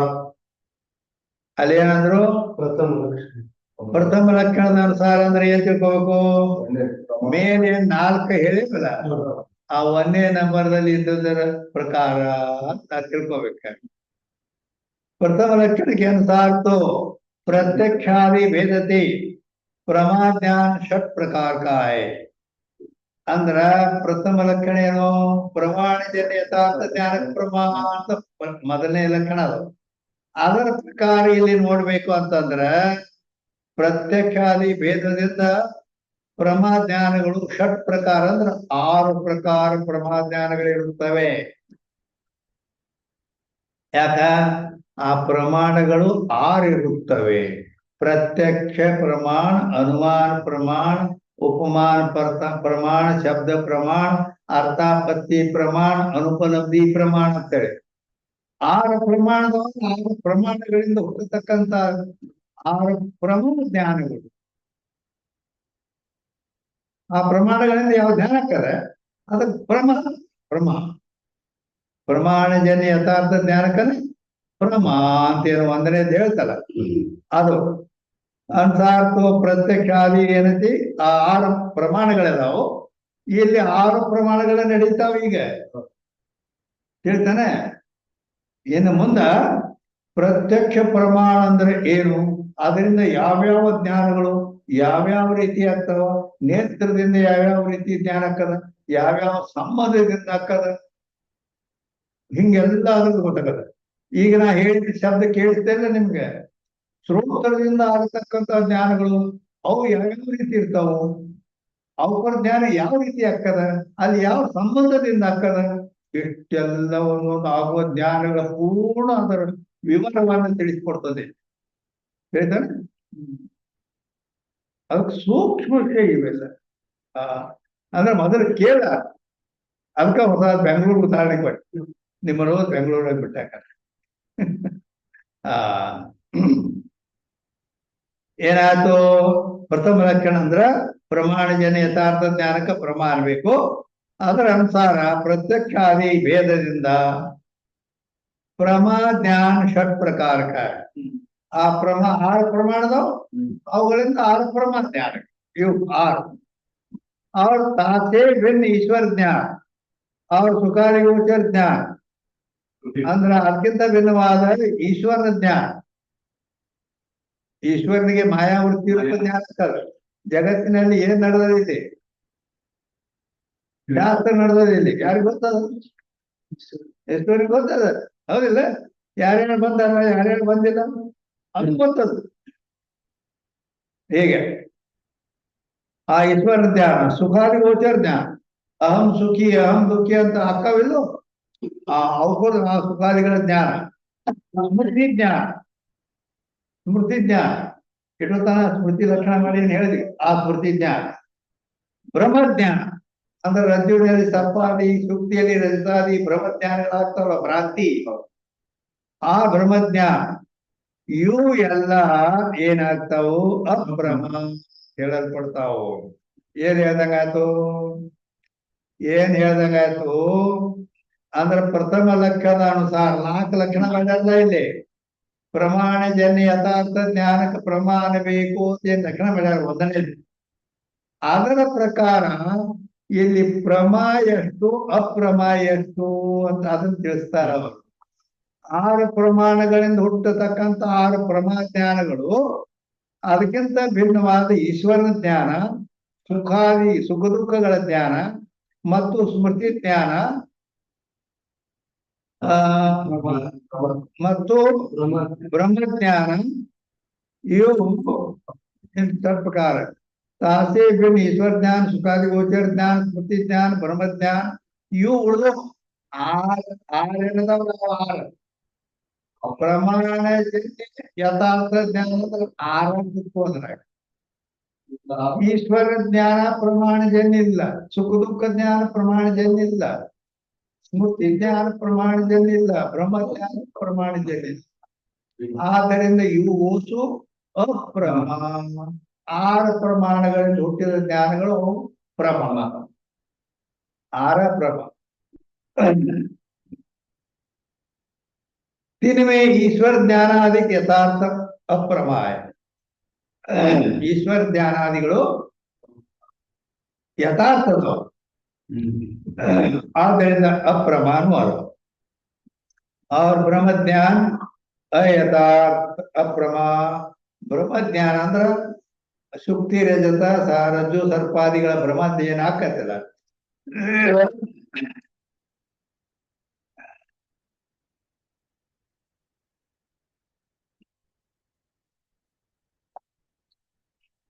ಅವು ಅಪ್ರಮ. ಈಗ 13ನೇ ಕಾಹು ಗ್ರಂಥಕಾರಕ್ಕೆ ಮತಮೇತೋ ಅಂದರೆ ಕೆಲವು ಗ್ರಂಥಕಾರರ ಮತದಲ್ಲಿ ಯಥಾರ್ಥ ಜ್ಞಾನ ಪ್ರಮಾಯ. ಯಥಾರ್ಥ ಜ್ಞಾನ ಯಾವುದವು ಅವಕ್ಕೆ ಪ್ರಮ ಅನ್ಬೇಕು ಅಂತ ಕೆಲವು ಗ್ರಂಥಕಾರ ಹೇಳ್ಯಾರ. ಅವ್ರ ಅಯಥಾರ್ಥ ಜ್ಞಾನ ಅಪ್ರಮ. ಯಥಾರ್ಥ ಇದ್ದರೆ ಅದಕ್ಕೆ ಪ್ರಮ ಅನ್ಬೇಕು, ಯಥಾರ್ಥ ಇಲ್ಲ ಅಂದ್ರ ಅಪ್ರಮ ಅನ್ಬೇಕು ಕೆಲವು ಗ್ರಂಥಕಾರ ಹೇಳ್ಯಾರ. ತಾಕಿ ರೀತಿ ಅಂದ್ರೆ ಕೆಲವು ಗ್ರಂಥಕಾರರ ರೀತಿಯಿಂದ ದ್ವಿತೀಯ ಲಕ್ಷಣಕ್ಕೆ ಅನುಸಾರಕ್ಕೂ. ದ್ವಿತೀಯ ಲಕ್ಷಣ ಏನು? ಅಬಾಧಿತಕ್ಕೂ ವಿಷಯ ಕರ್ನೆ ವಾಲ ಜ್ಞಾನಕ್ಕೂ ಪ್ರಮಾಣ ಅಂತ ಹೌದಿಲ್ಲ. ಅಬಾಧಿ ತತ್ವವನ್ನು ವಿಷಯ ಮಾಡ್ತಕ್ಕಂಥ ಜ್ಞಾನಕ್ಕನ ಪ್ರಮಾಣ ಅನ್ನೋದು 2ನೇ ಲಕ್ಷಣ. ಅದರ ಅನುಸಾರವಾಗಿ ಇಲ್ಲಿ ಈಶ್ವರ ಜ್ಞಾನ, ಸುಖಾದಿ ಗೋಚರ ಜ್ಞಾನ, ಸ್ಮೃತಿ ಜ್ಞಾನ ಬಿ ಪ್ರಮಾ ಹೈ. ಅಂದ್ರೆ 2ನೇ ಲಕ್ಷಣದ ಪ್ರಕಾರ ಪ್ರಮ ಎಷ್ಟಾಕ್ಕವು ಅಂತಂದ್ರ ಈಶ್ವರ ಜ್ಞಾನ ಒಂದು, ಸುಖ ದುಃಖ ಜ್ಞಾನ ಮತ್ತು ಸ್ಮೃತಿ ಜ್ಞಾನ ಇವು ಪ್ರಮ ಅಂತ ಹೇಳಲ್ಪಡ್ತಾವ. ಯಾಕಂದ್ರೆ ಅಬಾಧಿತ ಅರ್ಥವನ್ನೇ ಇವು ವಿಷಯ ಮಾಡ್ತಾವ. ಆದ್ರಿಂದ ಅವು ಪ್ರಮ ಸಿದ್ಧಕ್ಕದ. ಇನ್ನ ಬ್ರಹ್ಮಜ್ಞಾನ ಅಪ್ರಮ. ಈ ರಜ್ಜು ಸರ್ಪಾದಿ ಶುಕ್ತಿ ರಜತಾದಿಗಳಲ್ಲಿ ಭ್ರಾಂತಿ ಜ್ಞಾನ ಏನಕ್ಕದ ಅವು ಅಪ್ರಮ ಅನ್ಬೇಕು ಅಂತ ಹೇಳಿದರು. ಪರಂತು प्राचीनाचार्य स्मृति से भिन्न यथार्थ ज्ञान में प्रमा व्यवहार किया है. ಆದರೆ ಈಗ ಎಷ್ಟದು 2 ಹೇಳಿ ಏನು 3ನೇದು ಬರೋದು, 3ನೇ ಲಕ್ಷಣ. ಅದರ ಬಗ್ಗೆ ಅಲ್ಲಿ ಅಂದ್ರ 3ನೇ ಲಕ್ಷಣ ಏನದ ಅಂದ್ರ ಅಬಾಧಿತ ತತ್ವವನ್ನು ವಿಷಯ ಮಾಡ್ತಿರ್ಬೇಕು, ಸ್ಮೃತಿಕ್ಕಿಂತ ಭಿನ್ನ ಇರಬೇಕು, ಅದಕ್ಕೆ ಪ್ರಮಾಣ ಬೇಕಂತ ಹಿಂಗದ. ಅಲ್ಲಿ ಸ್ಮೃತಿಗಿಂತ ಭಿನ್ನ ಇರ್ಬೇಕಂತ ಯಾಕೆ ಹೇಳಿದ್ರು ಅಂದ್ರ ಅದೀಗ ಹೇಳ್ತಾರ ಅವರು. ಶಂಕರಾಚಾರ್ಯ ಒಪ್ಪಿಲ್ಲ, ಸ್ಮೃತಿಯನ್ನ ಒಪ್ಪಿಲ್ಲ, ಅದಕ್ಕೆ ಸ್ಮೃತಿಗಿಂತ ಭಿನ್ನ ಇರ್ಬೇಕಂತ ಹೇಳ್ಯಾರ. ಯಥಾರ್ಥ ಅಬಾಧಿ ತತ್ವವನ್ನು ವಿಷಯ ಮಾಡ್ತಿರ್ಬೇಕು, ಸ್ಮೃತಿಗಿಂತ ಭಿನ್ನ ಇರಬೇಕು, ಅದಕ್ಕೆ ಪ್ರಮಾಣ ಬೇಕಂತ ಶಂಕರಾಚಾರ್ಯರು ಸ್ಮೃತಿ ಜ್ಞಾನವನ್ನು ಭಿನ್ನ ಮಾಡಿಬಿಟ್ಟಾರೆ, ಒಪ್ಪದಿಲ್ಲ. ಅದಕ್ಕಾಗಿ ಇಲ್ಲಿ ಹೇಳ್ತಾರ ಅವರು ಈಗ ಎರಡನೇ ಲಕ್ಷಣದ ಅನುಸಾರ ಅಂತೂ ಇವು ಈಶ್ವರ ಜ್ಞಾನ, ಸುಖಾದಿ ಗೋಚರ ಜ್ಞಾನ, ಸ್ಮೃತಿ ಜ್ಞಾನ ಇವು ಭ್ರಮ ಅಂತ ಹೇಳಲ್ಪಟ್ಟು, ಭ್ರಾಂತಿ ಜ್ಞಾನ ಏನೈತಿ ಅದು ಮಾತ್ರ ಅಪ್ರಮ ಅಂತ ಹೇಳಲ್ಪಟ್ಟಿತು. ಏನು 14ನೇ ಅಂಕದಿಂದ प्राचीन आचार्य ने स्मृति से भिन्न यथार्थ में प्रमा व्यवहार किया है. ಏನ್ ಹೇಳಿದ್ರಂದ್ರ ಪ್ರಾಚೀನ ಆಚಾರ್ಯರಂದ್ರ ಹೆಸರು ತಗೊಂಡಿಲ್ಲ. ಪ್ರಾಚೀನ ಆಚಾರ್ಯರಂದ್ರೆ ಯಾರಂದ್ರ ನಮ್ಮ ಹಿರಿಯರು ಅಂದ್ರ ಶಂಕರಾಚಾರ್ಯರು.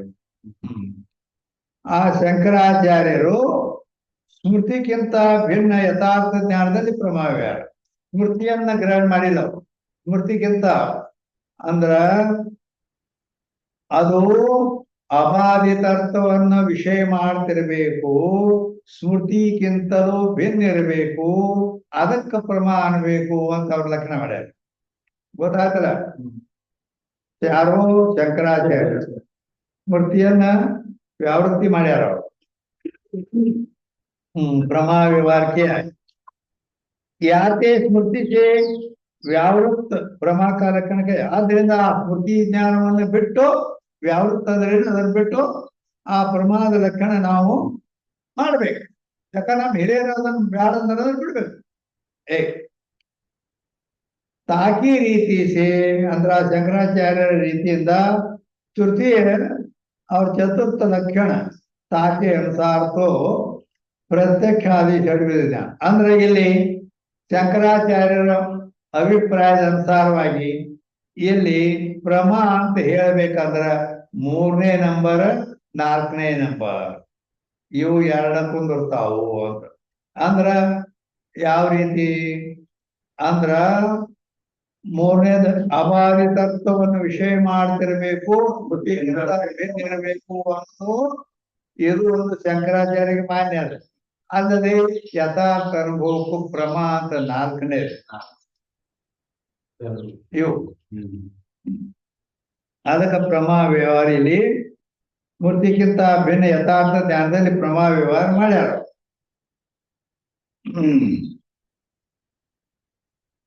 ಪ್ರಮಾ ವ್ಯವಹಾರ ಕಿಯ ಮಾಡ್ಯಾರ, ಹೌದಿಲ್ಲ? ಪ್ರಮಾ ವ್ಯವಹಾರ ಮಾಡ್ಯಾರ. ಪ್ರಮಾ ಅಂತ ಹೇಳ್ಕಂತಾರ, ವ್ಯವಹಾರ ಅಂತ ಹೇಳ್ಕಂತಾರ.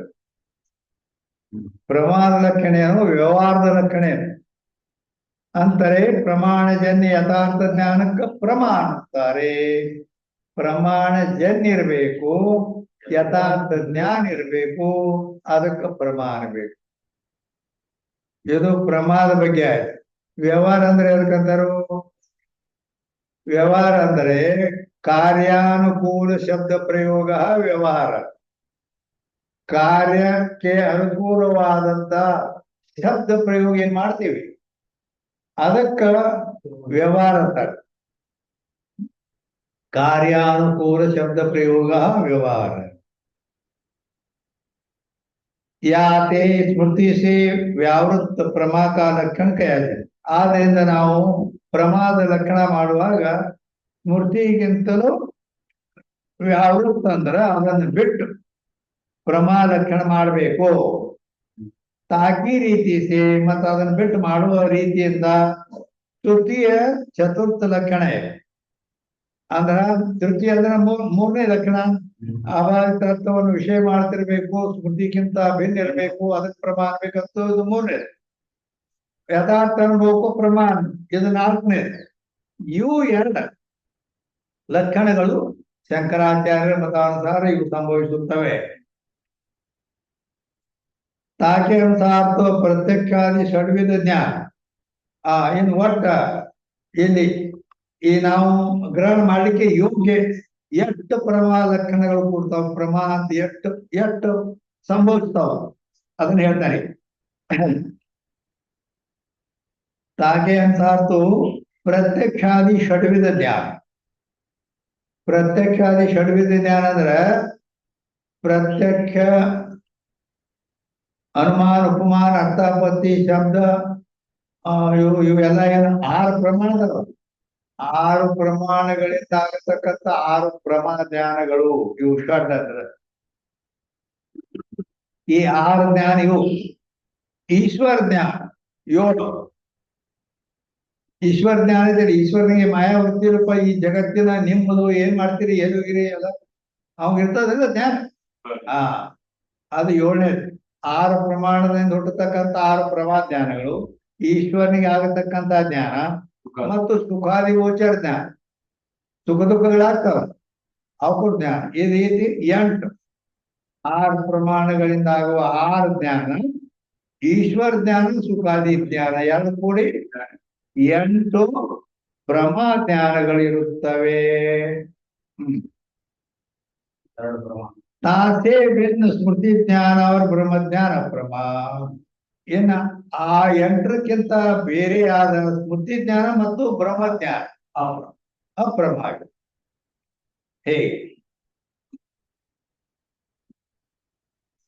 शुक्ति रजतादि ज्ञान स्मृति से भिन्न है. शुक्ति रजतादिಗಳ ಜ್ಞಾನ और स्मृति गिंत भिन्न अदाविल्लो भिन्न है. अबाधित अर्थ को विषय करे नहीं. अबाधित अर्थವನ್ನು ವಿಷಯ ಮಾಡ್ತಾವೆ ನಾವು ಇಲ್ಲ. ಯಾಕಂದ್ರೆ किंतु बाधित अर्थ को विषय करे. बाधित ವಿಷಯವನ್ನು ಅವು ವಿಷಯ ಮಾಡ್ತಾವ.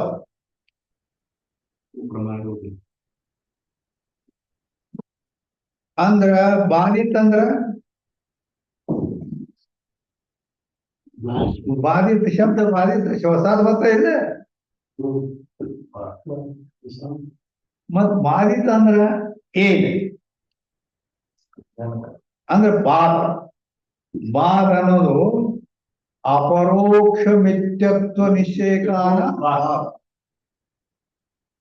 ಬಾಧ ಎದಕ್ಕನಬೇಕು?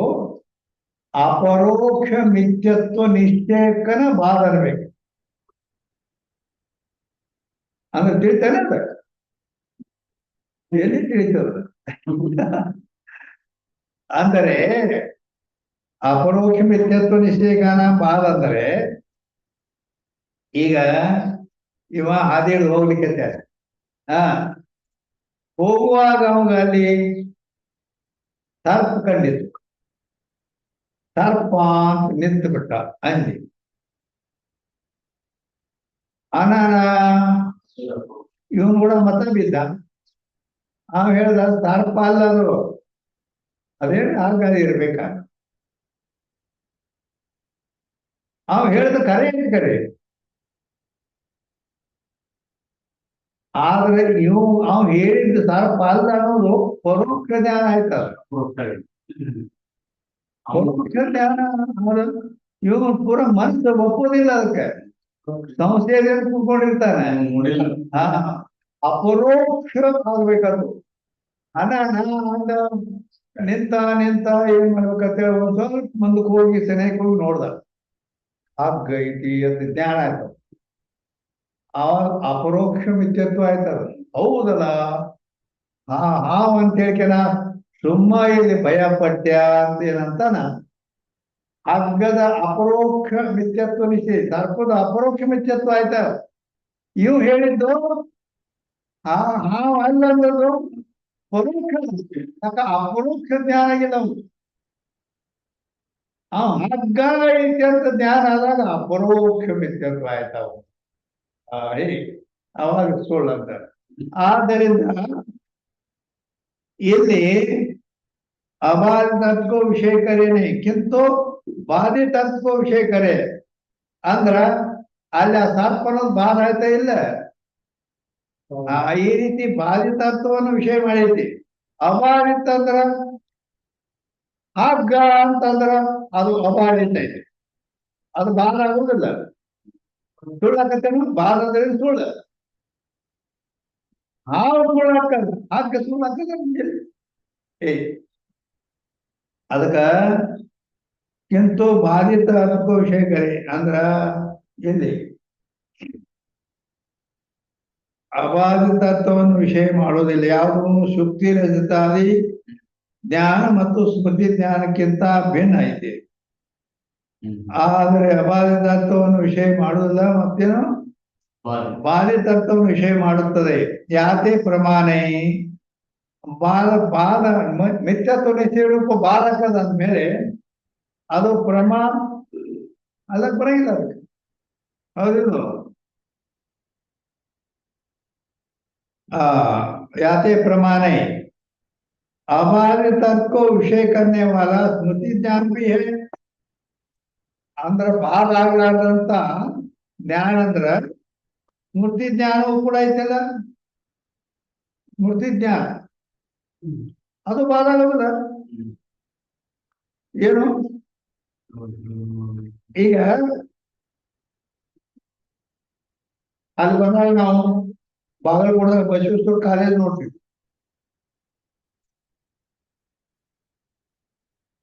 ಅದು ಸುಳ್ಳತ್ತು ಬಾಳ ಆಗತ್ತಲ್ಲ. ಈಗ ಅದ್ರ ಸ್ಮೃತಿ ಆಯ್ತು ನಮ್ಗೆ. ಮತ್ತೆ ಅದು ಅಪಾರಿತ ಐತೆ, ಬಾಳ ಆಗುದಿಲ್ಲ. ಯಾಕಂದ್ರೆ ಇನ್ನೇನು ಹೋದ್ರು ನೋಡಕ್ ಬರ್ತೈತಿ. ಹಾಕದಾಗ ಹಾವು ಕಂಡದ್ದು ಇನ್ನೇನ್ ನೋಡ್ತೇನಂದ್ರ ಬಾಳ ಹಿಂಗ. ಆದ್ದರಿಂದ ಇಲ್ಲಿ ಏನ್ ಬಂತು ಅಂದ್ರ ಅವಾಜ್ ತತ್ವವನ್ನು ವಿಷಯ ಮಾಡ್ತಕ್ಕಂಥದ್ದು ಸ್ಮೃತಿ ಜ್ಞಾನವೂ ಕೂಡ ಅದ. ಅದಕ್ಕೆ ಬಸವೇಶ್ವರ ಕಾಲೇಜ್ ಸ್ಮೃತಿ ಆಯ್ತು. ಅದು ಅಬಾಧಿತ ಐತಿ. ಆದ್ರೆ ಸ್ಮೃತಿ ಜ್ಞಾನ ಮೇ ಪ್ರಮಾ ವ್ಯವಹಾರ ನೈ. ಆದ್ರ ಶಂಕರಾಚಾರ್ಯರು ಸ್ಮೃತಿ ಒಪ್ಪಿಲ್ಲ. ಅದಕ್ಕ ಸ್ಮೃತಿ ಜ್ಞಾನ ನಾವು ಗ್ರಹಣ ಮಾಡಕ್ ಬರಂಗಿಲ್ಲ. ನಮ್ ಹಿರಿಯರ್ ಬ್ಯಾಡ ಅಂದ್ರೆ ಬಿಡ್ಬೇಕ. ಯಾಕೆ बौद्ध ग्रंथन में स्मृति से भिन्न अवाज तर्क को विषय ಗೋಚರ ಜ್ಞಾನ ಸ್ವಪ್ರಮ. ಆದ್ರಿಂದ ಅನೇಕ ಗ್ರಂಥಗಳಲ್ಲಿ ಏನ್ ಮಾಡ್ಯಾರ ಅಂದ್ರ ಸ್ಮೃತಿಗಿಂತ ಬ್ಯಾರೆ ಇರಬೇಕು, ಅವಾದ ತತ್ವವನ್ನು ವಿಷಯ ಮಾಡ್ತಿರ್ಬೇಕು, ಅದಕ್ಕೆ ಪ್ರಮ ಅನ್ನಬೇಕು ಅಂತ ಲಕ್ಷಣ ಮಾಡ್ಯಾರ. ಗೊತ್ತಾಯ್ತಲ್ಲ? ಈಗ 16ನೇ ಅಂಕ. 16ನೇ ಅಂಕದಲ್ಲಿ ಚತುರ್ಥ ಲಕ್ಷಣಕ್ಕೆ ಪದಕೃತಿ. ಈ 4ನೇ ಲಕ್ಷಣ ಏನೈತಲ್ಲ, ಏನಾಯ್ತದ? ಯಥಾರ್ಥ ಅನುಭವಕ್ಕೂ ಪ್ರಮಾಣ. ಹೌದಿಲ್ಲ? ಅದರ ಪದಕೃತಿ ಮಾಡ್ತಾರ ಅವ್ರು. ಈಗ 16ನೇ ಅಂಕದಿಂದ ಯಥಾರ್ಥ ಅನುಭವಕ್ಕೂ ಪ್ರಮಾಣ ಅಂತ ಇದ್ದದನ್ನ ಪದಕೃತಿ ಮಾಡ್ತಾರ. ಪದಕೃತಿ ಅಂದ್ರ ಈ ಪದಕೃತಿಯ ಲಕ್ಷಣ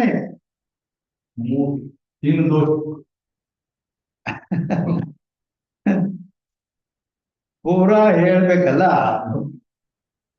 ತೀನ್ ದೋಷಕ್ಕೆ ಅಭಾವದರ್ಶಕ ವಿಚಾರಕಾನ ಪದಕೃತಿ. 3 ದೋಷಗಳ, ಆ 3 ದೋಷಗಳ ಇಲ್ಲ ಅಂತ ಹೇಳ್ತಕ್ಕಂಥ ಇಲ್ಲದನ್ನ ಅದು ವಿಚಾರ ಮಾಡಿ ಇಲ್ಲ ಅಂತ ಅದನ್ನ ಸಿದ್ಧ ಮಾಡು, ಅದಕ್ಕ ಪದಕೃತಿ ಅಂತಾರೆ. ತೀನ್ ದೋಷಕ್ಕೆ ಅಭಾವದರ್ಶಕ ವಿಚಾರಕಾನ ಪದಕೃತಿ. 3 ದೋಷಗಳು ಇಲ್ಲದನ್ನ ವಿಚಾರ ಮಾಡಿ ತೋರಿಸಿ ನೋಡಿ ಇದು ಮಾಡೋದಕ್ಕನ ಪರೀಕ್ಷೆ ಮಾಡೋದಕ್ಕನ ಪದಕೃತಿ ಅನ್ನುತ್ತಾರೆ.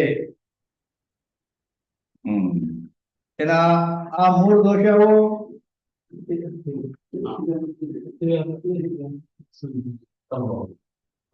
ಆ 3 ದೋಷ ಯಾವಂದ್ರ ಅವ್ಯಾಪ್ತಿ, ಅತಿವ್ಯಾಪ್ತಿ, ಅಸಂಭವ. ಏತದ್ ದೂಷಣತ್ರಯ ರಹಿತತ್ವೇ ಅಸಾಧಾರಣ ಧರ್ಮವು ತಲ್ಲಕ್ಷಣ. ತಲ್ಲಕ್ಷಣ ಅಂದ್ರೆ ಯೋಗ್ಯ ಲಕ್ಷಣ. ಅವ್ಯಾಪ್ತಿ, ಅತಿವ್ಯಾಪ್ತಿ, ಅಸಂಭವ ಈ 3 ದೋಷಗಳು ಇಲ್ಲದನ್ನ ಸೋಚಿ ನೋಡಿ ಇದು ಮಾಡಿದಾಗ ತಲ್ಲಕ್ಷಣ ಅಂದ್ರೆ ಯೋಗ್ಯ ಲಕ್ಷಣ ಆಗ್ತದ. ಅವ್ ಯಾವ ದೋಷ ಇದ್ವು ಅಂದ್ರ ಈ ಕಾಯಿಪಲ್ಲೆ ಬದನಿಕಾಯಿ ಹುಳಕಾಯಿ ಇತ್ತಂದ್ರ ಗೊತ್ತೇನ? ಹಂಗ ಅದಕ್ಕೆ ನಿರ್ದೋಷ ಇರ್ಬೇಕು ಅಂತ ಅದಕ್ಕೆ ಇಲ್ಲಿ ಪದಕೃತಿ ಮಾಡ್ತಾರ ಅವ್ರು.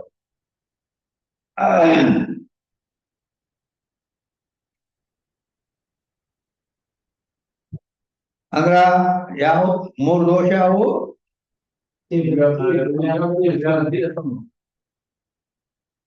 ಅವರ ಲಕ್ಷಣ ಏನು?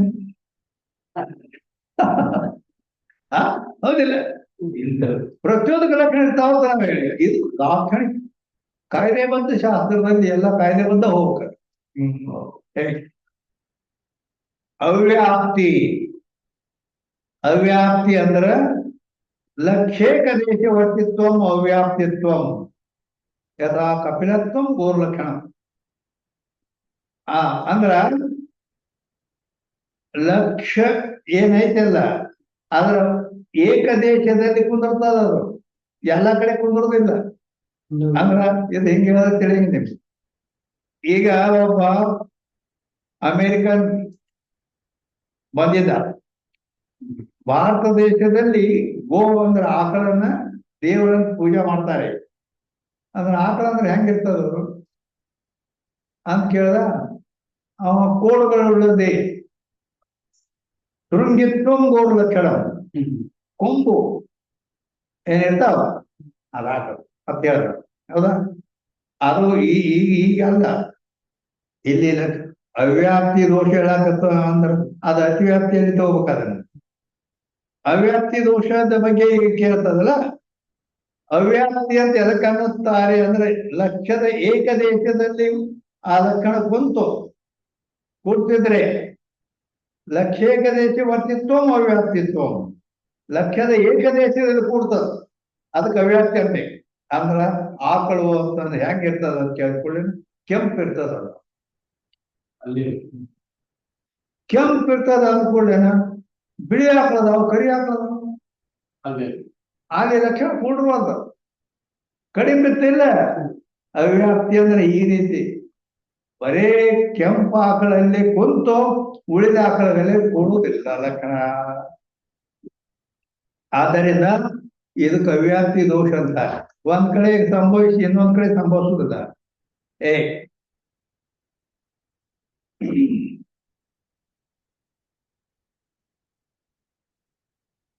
ಅಂದ್ರ ಅವ್ಯಾಪ್ತಿ ದೋಷ ಅಂದ್ರ ಅದ್ರ ಬಗ್ಗೆ ಹೇಳ್ತೀವಿ ನಿಮ್ಗೆ. ಇನ್ನ ಅತಿವ್ಯಾಪ್ತಿ ದೋಷ ಅಂತ ಐತಿ. ಅತಿವ್ಯಾಪ್ತಿ ದೋಷದ ಲಕ್ಷಣ ಏನು? ಲಕ್ಷ್ಯ ದೇಶ ವರ್ತಿತ್ವೇ ಸತಿ ಅಲಕ್ಷ್ಯ ದೇಶ ವರ್ತಿತ್ವ ಅತಿವ್ಯಾಪ್ತಿತ್ವ. ಅಂದ್ರ ಲಕ್ಷ್ಯ ದೇಶದ ನಮಗೇನ್ ಲಕ್ಷಣ ಐತಿ? ಆಕಳನ್ನ ತಿಳಿಸೋದೈತಿ, ಅದರನ್ನ ಆಯ್ತು ಆಕಳ ಅಂದ್ರೆ ಏನು ಅನ್ನೋದು ತಿಳಿಸೋದೈತಿ. ಅಲ್ಲಿ ಅದು ಎದ್ದುಕೊಂಡು ಬೇರೆ ಕಡೆನೂ ಹೋಗ್ತಿತ್ತದ ಆ ಲಕ್ಷಣ. ಅದಕ್ಕೆ ಅತಿವ್ಯಾಪ್ತಿ ಅನ್ನುತ್ತಾರೆ. ಲಕ್ಷ್ಯೇಕ ದೇಶ ವರ್ತಿತ್ವ ಅಲಕ್ಷ್ಯ ದೇಶ ವರ್ತಿತ್ವ. ಲಕ್ಷ್ಯದಲ್ಲಿ ಇದ ಅಲಕ್ಷ್ಯ ಇಲ್ಲದ ಬೇರೆ ಕಡೆನೂ ಹೋಗ್ತಿದ್ರೆ ಅದಕ್ಕ ಅತಿವ್ಯಾಪ್ತಿ ಅನ್ನುತ್ತಾರೆ. ಶೃಂಗಿತ್ವಂ ಗೋರ್ಲಕ್ಷಣಂ ಅಂದ್ರ ಅವ ಏನ್ ಹೇಳ್ದ, ಆಕಳ ಅಂತಾರಲ್ಲ, ಆಕಳ ಅಂದ್ರೆ ಹೇಗಿರ್ತದ? ಕೋಡುಗಳುಳ್ಳದ್ದೇ ಆಕಳು ಅಂತ ಹೇಳ್ದ. ಆಯ್ತು ಅಂತೀವ. ಮುಂದೆ ನೋಡ್ಕೊಳಕ್ ಬಾರ ಅಮೇರಿಕನ್, ಅಲ್ಲಿ ಒಂದು ಕೋಣ, ಒಂದೇಮಿ ಒಂದು ಕೋಣ ಅದ್ರ ಕಾಲ್ ಬಿಡಕತ್ತದ. ಮಂದಿ ಅಂದ್ರೆ ಯಾಕ ತಲೆ ಕೆಟ್ಟದೇನು, ಇದನ್ನ ಈ ಕೋಣಿ ನಮ್ಮ ಕಾಲ್ ಹಾಕಿ ಬರ್ತಾನ. ಅದು ಓ ದೇವ್ರ ಅಂತ ಅಲ್ಲಕತ್ತದ. ಅಲ್ಲಿದು ಅಲ್ಲ ಮತ್ತ ನಾವು ಕೋಡ್ ಇದ್ದದನ ಆಕಳ ತಿಳಿಯವು. ಮತ್ ಕೋಡ್ ಅದಾವ್ರಿ, ಇದಕ್ಕೆ ಕೋಡುಗಳದಾವು. ಅವ ಹೇಳ ಆ ಲಕ್ಷಣ ಆಕಳಲ್ಲಿ ಇದ್ದುಕೊಂಡು ಎಮ್ಮೆ ಕೋಡಲ್ಲಿನೂ ಕೂಡ ಅತಿವ್ಯಾಪ್ತಿ ಆಗಿದೆ. ಹೇಳ್ತಾ ಅತಿವ್ಯಾಪ್ತಿ ಅಂದ್ರೆ ಈ ರೀತಿ ಇರ್ತದೆ. ಲಕ್ಷ್ಯ ದೇಶದಲ್ಲಿ ಇದ್ದುಕೊಂಡು ಲಕ್ಷ್ಯ ದೇಶವಾದ ಆಕಳಲ್ಲಿ ಕೊಂಬನ್ನು ಸಂಭವಿಸ ಮತ್ತು ಎಮ್ಮೆ ಕೋಣ ಅವುಗಳಲ್ಲಿನೂ ಅತಿವ್ಯಾಪ್ತಿ ಆಗ. ಹೀಗ ಅದಕ್ಕೆ ಅತಿವ್ಯಾಪ್ತಿ ದೋಷ ಅಂತಾರೆ. ಮೂರನೇದು ಅಸಂಭವ. ಏನ್ ಗೊತ್ತದ? ಏನು ಯಾಕ ಹೊಸ್ತಾಗಿ ಬಂದೆ ಈಗ.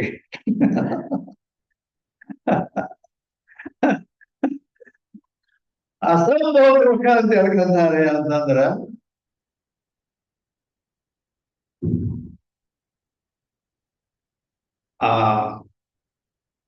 ಅಸಂಭವ ಅಂದ್ರ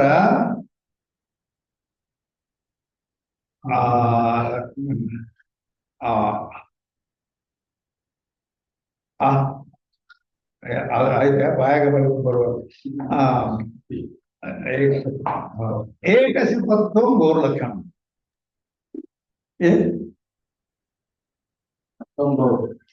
ಏಕ ಶಪತ್ವ ಗೋರ್ಲಕ್ಷಣ ಆ ಕನ್ನಡದಾಗ ಹೇಳ್ಬೇಕಂದ್ರೆ ಒಂಟು ಖುರ ಉಳ್ಳದ್ದೇ ಆಕಳು ಅಂತ ಹೇಳ ಕನ್ನಡದಾಗ ಚಂದ ಹೇಳ್ತಾ ಇಲ್ಲ ಏನೋ ಒಂಟು ಖುರ ಅಂದ್ರ ಖುರ ಅಂದ್ರ ಕಾಲು ಆಕಳ ಕಾಲು ಇರ್ತಾವ ಅವಕಲ್ ಕಾಲ ನೋಡಿ ಏನೇ ಅಂತಾರ ಆಕಳ ನೋಡಿನಿ ಆಕಳ ಕಾಲ್ ನೋಡಿಲ್ಲ ಬರೋಬರಿ ಇಲ್ಲಿ ಲಕ್ಷಣ ಏನದ ಒಂಟು ಖುರ ಉಳ್ಳದ್ದೆ ಅಂದ್ರ ಇವ್ ಹೇಳ್ದ ಒಂಟು ಖುರ ಯಾವ್ದಕ್ಕೆ ಇರ್ತದ ಅದು ಆಕಳು ಅಂತ ಹೇಳ್ದ ಅದು ಅಸಂಭವ ಆಕಳಲ್ಲಿ ಹಿಂಗ್ ಯಾರಿರ್ತಾವ ಕಾಲ್ ನೋಡ್ ಆಕಳ ಕಾಲ ಹಿಂಗ್ ಎರಡಿರ್ತಾವ ನಡು ಮಳೆ ಇರ್ತದೆ ಹಿಂಗ ಎರಡಕ್ಕೂ ಅವು ಹೆಜ್ಜೆ ಇಡುವಾಗ ಒಂದ ಕಾಲಿಗೆ ಹಿಂಗ ಎರಡು ಭಾಗ ಇರ್ತದ ಆದ್ರ ಕುದುರೆ ಕತ್ತಿಗೆ ರೌಂಡ್ ಒಂದ ಇರ್ತದ ನೀ ಒಬ್ಬರು ಕಾಲು ಬರ್ಬೇಕು ನೋಡಿ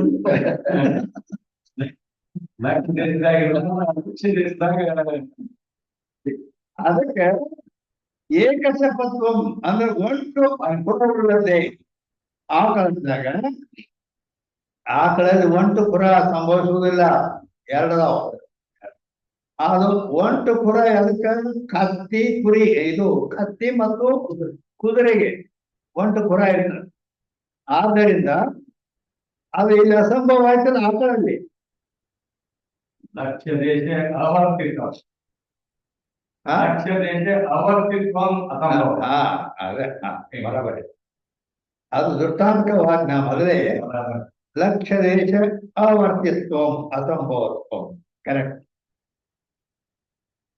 ಲಕ್ಷ್ಯ ದೇಶದಲ್ಲಿ ಅದು ವರ್ತಿಸುವುದಿಲ್ಲ ಇರೋದಿಲ್ಲ ಲಕ್ಷ್ಯ ದೇಶ ಅವರ್ತಿತ್ವಂ ಅಸಂಭವತ್ವಂ ಅಂದ್ರ ಅದು ಒಂಟು ಖುರ ಅದು ಯಥಾ ಏಕಶಪತ್ವಂ ಗೋರ್ಲಕ್ಷಣ ಅಂತ ಉದುರ್ತಾದ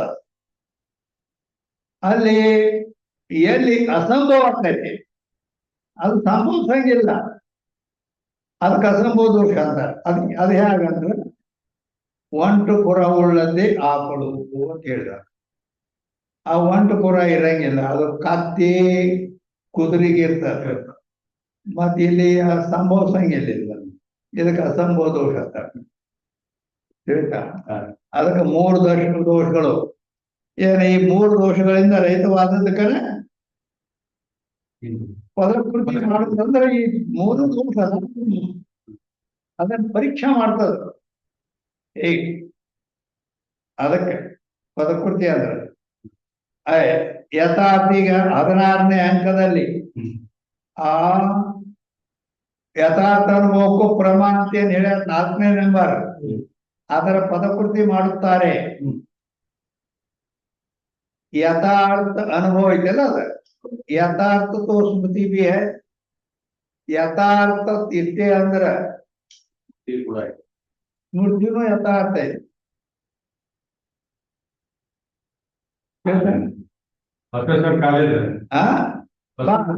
ಕರೆಕ್ಟ್ ಯಾಕಂದ್ರೆ ಅದು ಯಥಾರ್ಥ ಐತಿ ಅದು ಕನಸಿನಂತೆ ಸರ್ಪದಂತೆ ಇಲ್ಲ ಅದನ್ನ ಬೇಕಾದಷ್ಟು ಸಲ ಹೋಗಿ ನೋಡ್ಕೊಂಡು ಯಥಾರ್ಥ ಐತ ಆ ರೀತಿ ಯಥಾರ್ಥ ಸ್ಮೃತಿ ಅಂದ್ರೆ ಈಗ ನಾವು ಬಾಗಲಕೋಟೆ ಬಸವೇಶ್ವರ ಕಾಲೇಜ್ ಅಂತ ಸ್ಮೃತಿ ಆಯ್ತಿಲ್ಲ ಸ್ಮೃತಿ ಅಂದ್ರೆ ನೆನಪಾಯ್ತಿಲ್ಲ ಅದು ಯಥಾರ್ಥ ಸ್ಮೃತಿ ನಾ ಸಾಧಿಸ್ಬೋದು ಸ್ಮೃತಿ ಆಯ್ತು ಅಂದ್ರ ಅದು ಭ್ರಾಂತಿ ಅದ ಯಥಾರ್ಥ ಹೀಗೆ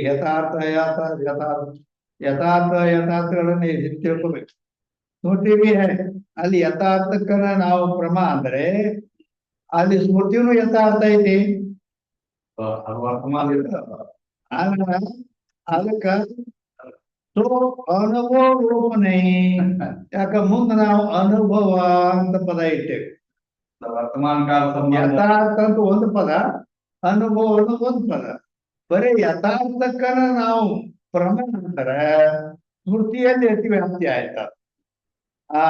ಆಗ ಸ್ಮೃತಿಯಲ್ಲಿ ಅತಿವ್ಯಾಪ್ತಿ ಆಗೋದ್ರಿಂದ ನಾವು ಏನ್ ಮಾಡ್ಬೇಕು, ಮುಂದೆ ಅನುಭವದ ಪದ ಇಟ್ಟಿವಿ. ಅನುಭವ ಅಂತ ಪದ ಇಟ್ಟಾಗ ಆವಾಗ ಆ ಸ್ಮೃತಿಯಲ್ಲಿ ಅತಿವ್ಯಾಪ್ತಿ ಆದದ್ದು ದೂರ ಆಯ್ತು. ಯಾಕೆ ದೂರ ಆಯ್ತು? वर्तमान संबंध के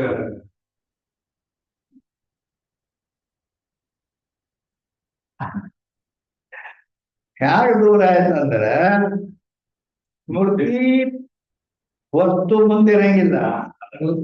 ಈಗ ಬಾಗಲಕೋಟೆ ಬಸವೇಶ್ವರ ಕಾಲೇಜ್ ಅಂದ್ರೆ ಮುಂದಿಲ್ಲ ಅದು. ಅದರದು ಭೂತ ಕಾಲದಲ್ಲಿ ಎಂತ ಕಥೆ ಅದು. वर्तमान काल ಸ್ಮೃತಿ ಭೂತ ಕಾಲವನ್ನು ಸೂಚನೆ ಮಾಡ್ತದ, ಅನುಭವ ವರ್ತಮಾನ ಕಾಲವನ್ನು ಸೂಚನೆ ಮಾಡ್ತದ. ಹೇಳ್ತಾ ಆದ್ದರಿಂದ ಇಲ್ಲಿ ಏನಾಯ್ತು, ಮುಂದೆ ಅನುಭವ ಅಂತ ಪದ ಇಟ್ಟಾಗ ಆ ಸ್ಮೃತಿ ಭೂತಕಾಲದ್ದು ವ್ಯಾವೃತ್ತಿ ಆಯ್ತು. ಅನುಭವತೋ ಏನ ಹಂಗಾರ ಅನುಭವ ಇದ್ದದ್ದನ್ನ ಪ್ರಮಾಣ್ರಿ.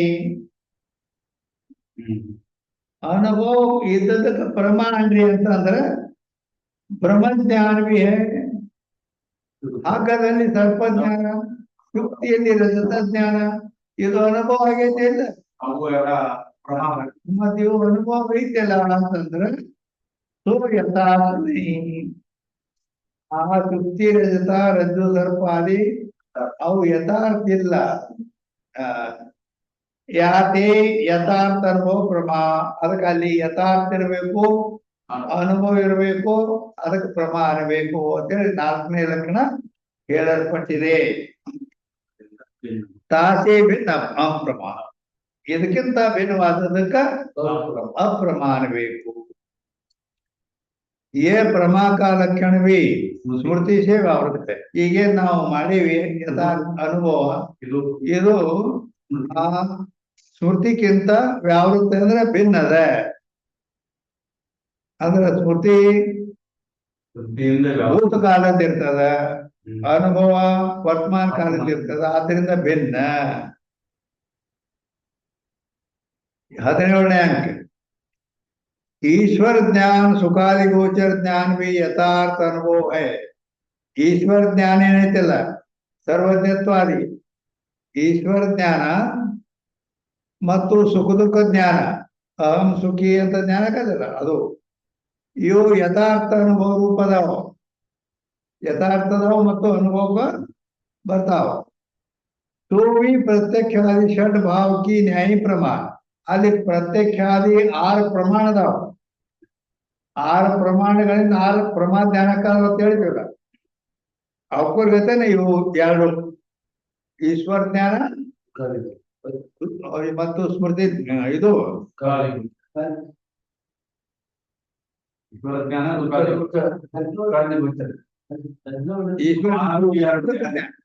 ಈಶ್ವರ ಜ್ಞಾನ ಸುಖ ದುಃಖ ಜ್ಞಾನ ಇವೆ ಆ 6 ಪ್ರಮಾಣಗಳಿಂದ ಆಗುವ 6 ಪ್ರಮಾಣ ಜ್ಞಾನಗಳು.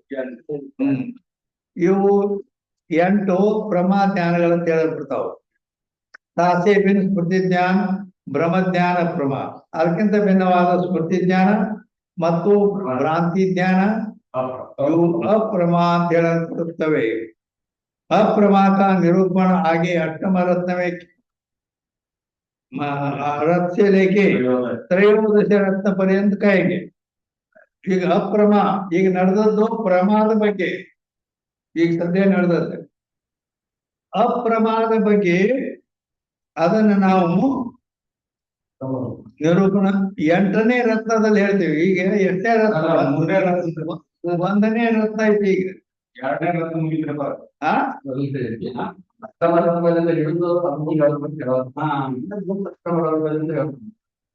ಈಗ 1ನೇ ರತ್ನ ಐತಿ. ಅದನ್ನ 8ನೇ ರತ್ನದಲ್ಲಿ ಹೇಳ್ತೇವೆ. 8ನೇ ರತ್ನದಿಂದ 13ನೇ 8ರಿಂದ 13ನೇ ರತ್ನ ತನಕ ಅಪ್ರಮಾದ ಬಗ್ಗೆ ಹೇಳ್ತಾರೆ ಅಲ್ಲಿ.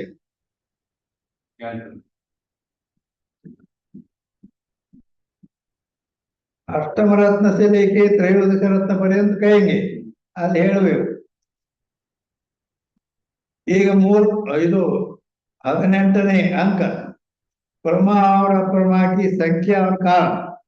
ಈಗೇನ್ ಹೇಳತ್ತಾರು ಅಂದ್ರ ಪ್ರಮಾ ಮತ್ತು ಅಪ್ರಮಾ ಅನ್ನೋ ಸಂಖ್ಯಾ ಅಂದ್ರ ಅವು ಏಸ್ ಅದಾವು. ಪ್ರಮಾ ಏಸು, ಅಪ್ರಮಾ ಏಸು, ಎಷ್ಟು ಅವುಗಳ ಸಂಖ್ಯಾ ಅದ್ರ ಬಗ್ಗೆ ಹೇಳ್ತಾರೆ. ಮತ್ತು ಅವುಗಳಿಗೆ ಕಾಣೆ ಅದನ್ನು ಹೇಳ್ತಾರೆ. प्रत्यक्ष अनुमिति उपमिति शाब्दी अर्थापत्ति अभाव ये षट प्रमाण जन्य यथार्थ ज्ञान. ಈ 6 ಪ್ರಮಾಣಗಳಿಂದ ಹುಟ್ಟಿದ 6 ಪ್ರಮಾಣ ಜ್ಞಾನಗಳು. ಈಶ್ವರ ಜ್ಞಾನ, ಸುಖ ದುಃಖ ಗೋಚರ ಜ್ಞಾನ, ಇವೆರಡು 8. ಇಸ್ ಭೇದ ಸೇ ಪ್ರಮಾ ಜ್ಞಾನ ಅಷ್ಟವಿದೆ. ಈ ರೀತಿ ಪ್ರಮಾ ಜ್ಞಾನಗಳು 6 ಪ್ರಮಾಣದಿಂದ ಹುಟ್ಟುವ 6 ಪ್ರಮಾ ಜ್ಞಾನ, ಈಶ್ವರ ಜ್ಞಾನ, ಸುಖ ದುಃಖ ಜ್ಞಾನ, ಈ ಕೂಡಿ 8 ಪ್ರಮಾ ಜ್ಞಾನದವು.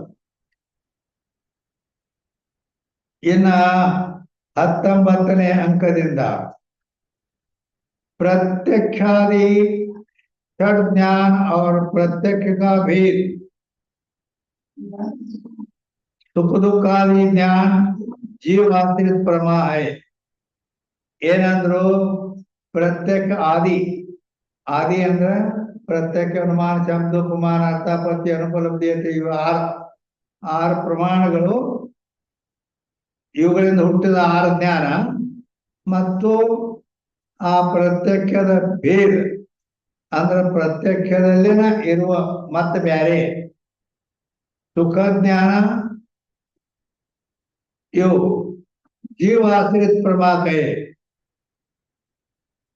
6 ಪ್ರಮಾಣಗಳಿಂದ 6 ಪ್ರಮಾ ಜ್ಞಾನ, ಸುಖ ದುಃಖ ಜ್ಞಾನ ಕೂಡಿ 7 ಇವು ಜೀವಾಶ್ರಿತ ಅಂತ ಹೇಳಿದ್ರೆ. ಜೀವಾಶ್ರಿತ ಪ್ರಮಾ ಅಂದ್ರೆ ಜೀವನಿಗೆ ಆಗತಕ್ಕಂತ ಈ 7 ಪ್ರಮಾ ಜ್ಞಾನಗಳು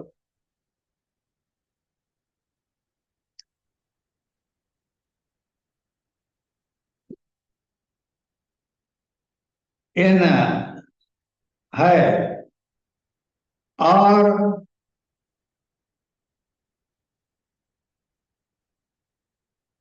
ಎರಡನೇದು भूत भावी वर्तमान सकल पदार्थ गोचर माया की वृत्ति रूप ज्ञान ईश्वर आश्रित प्रमा कहिए है. ಏನಂದ್ರ ಭೂತಕಾಲ, ಭವಿಷ್ಯತ್ ಕಾಲ, ವರ್ತಮಾನ ಕಾಲ ಈ 3 ಕಾಲಗಳಲ್ಲಿ ಸಕಲ ಪದಾರ್ಥಗಳನ್ನು ವಿಷಯ ಮಾಡತಕ್ಕಂತ ಮಾಯೆಯ ವೃತ್ತಿ ರೂಪ ಜ್ಞಾನ ಅದು ಈಶ್ವರನಿಗೆ ಇರ್ತದೆ. ಅದು ಈಶ್ವರ ಆಶ್ರಿತ ಇರ್ತದೆ, ಅದು ಜೀವಾಶ್ರಿತ ಅಲ್ಲ. ಅದಕ್ಕ ಈಶ್ವರ ಆಶ್ರಿತ माया की वृत्ति रूप ज्ञान ईश्वर आश्रित प्रमा कहिए. ಈಶ್ವರನಿಗೆ ಆಗತಕ್ಕಂಥ ಜ್ಞಾನ ಏನಾಗುವುದು?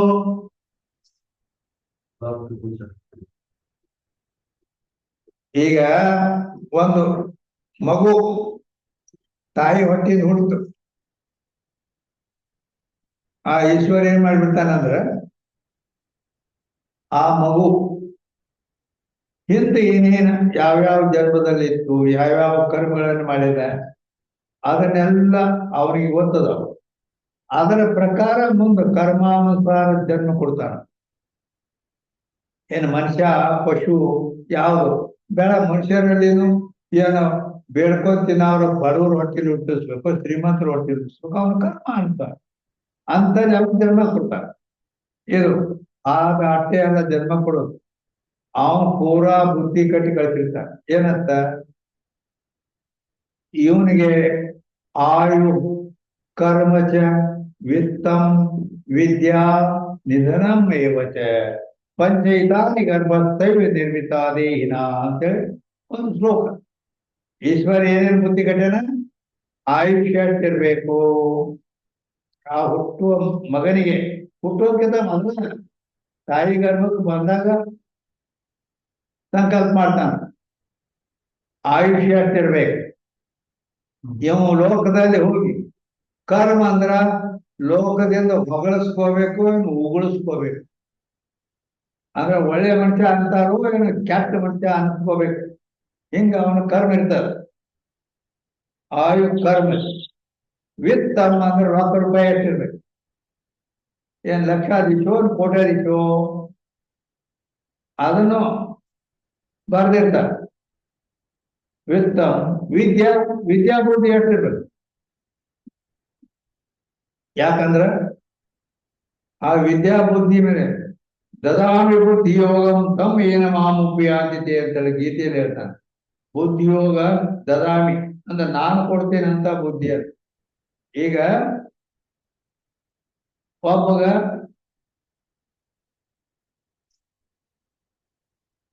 ಬಾಳ ಆದ್ರ ಒಂದು 2,000 ಪಗಾರದವ್ರು ಅದಾರಲ್ಲ, ಅದ 2,000 ಅವ್ರ ಪಗಾರ. ಯಾಕ ಬುದ್ಧಿ ಅಡ್ಡ. ಇನ್ನೊಬ್ಬ 2 ಲಕ್ಷ ಗಳಿಸ್ತಾನ. 2 ಲಕ್ಷ ಬುದ್ಧಿ 2 ಲಕ್ಷ ಗಳಿಸೋದು. ಇನ್ನೊಬ್ಬ 2 ಕೋಟಿ ಗಳಿಸ್ತಾನ. ಹೌದಾ ಇಲ್ಲ? ಅವ್ರವ್ರ ಬುದ್ಧಿ ಪ್ರಕಾರ ಈ ರೀತಿಯಾದ ಇರ್ತೈತೆ ಇನ್ಕಮ್. ಮತ್ತ ಅದು ಪರಮಾತ್ಮ ಕೊಟ್ಟ ಬುದ್ಧಿ. ಅದು ಆ ಕರ್ಮಾನುಸಾರಣೆ ಬುದ್ಧಿ. ಅವನ ಕರ್ಮ ಹೆಂಗಿತ್ತು ಅದು ನೋಡಿ ಪರಮಾತ್ಮ ಅಂತ ಬುದ್ಧಿ ಕೊಟ್ಟಿರ್ತಾನ. ತಿಳಿತಾ? ಆದ್ದರಿಂದ ಆ ಹುಟ್ಟುವ ಮೊದಲ ಇವೆಲ್ಲ ಬುದ್ಧಿ ಕಟ್ಟಿ ಗಳಿಸ್ತಾನೋ ಪರಮಾತ್ಮ. ಮೊದಲ ಇಟ್ಟ ಅದು ಮತ್ ಇವಂಗ ಎಂತ ಹೇಳ್ತಿರ್ಬೇಕು, ಮಕ್ಕಳು ಎಷ್ಟು ಹುಟ್ಟಬೇಕು, ಅವು ಎಂತ ಎಲ್ಲ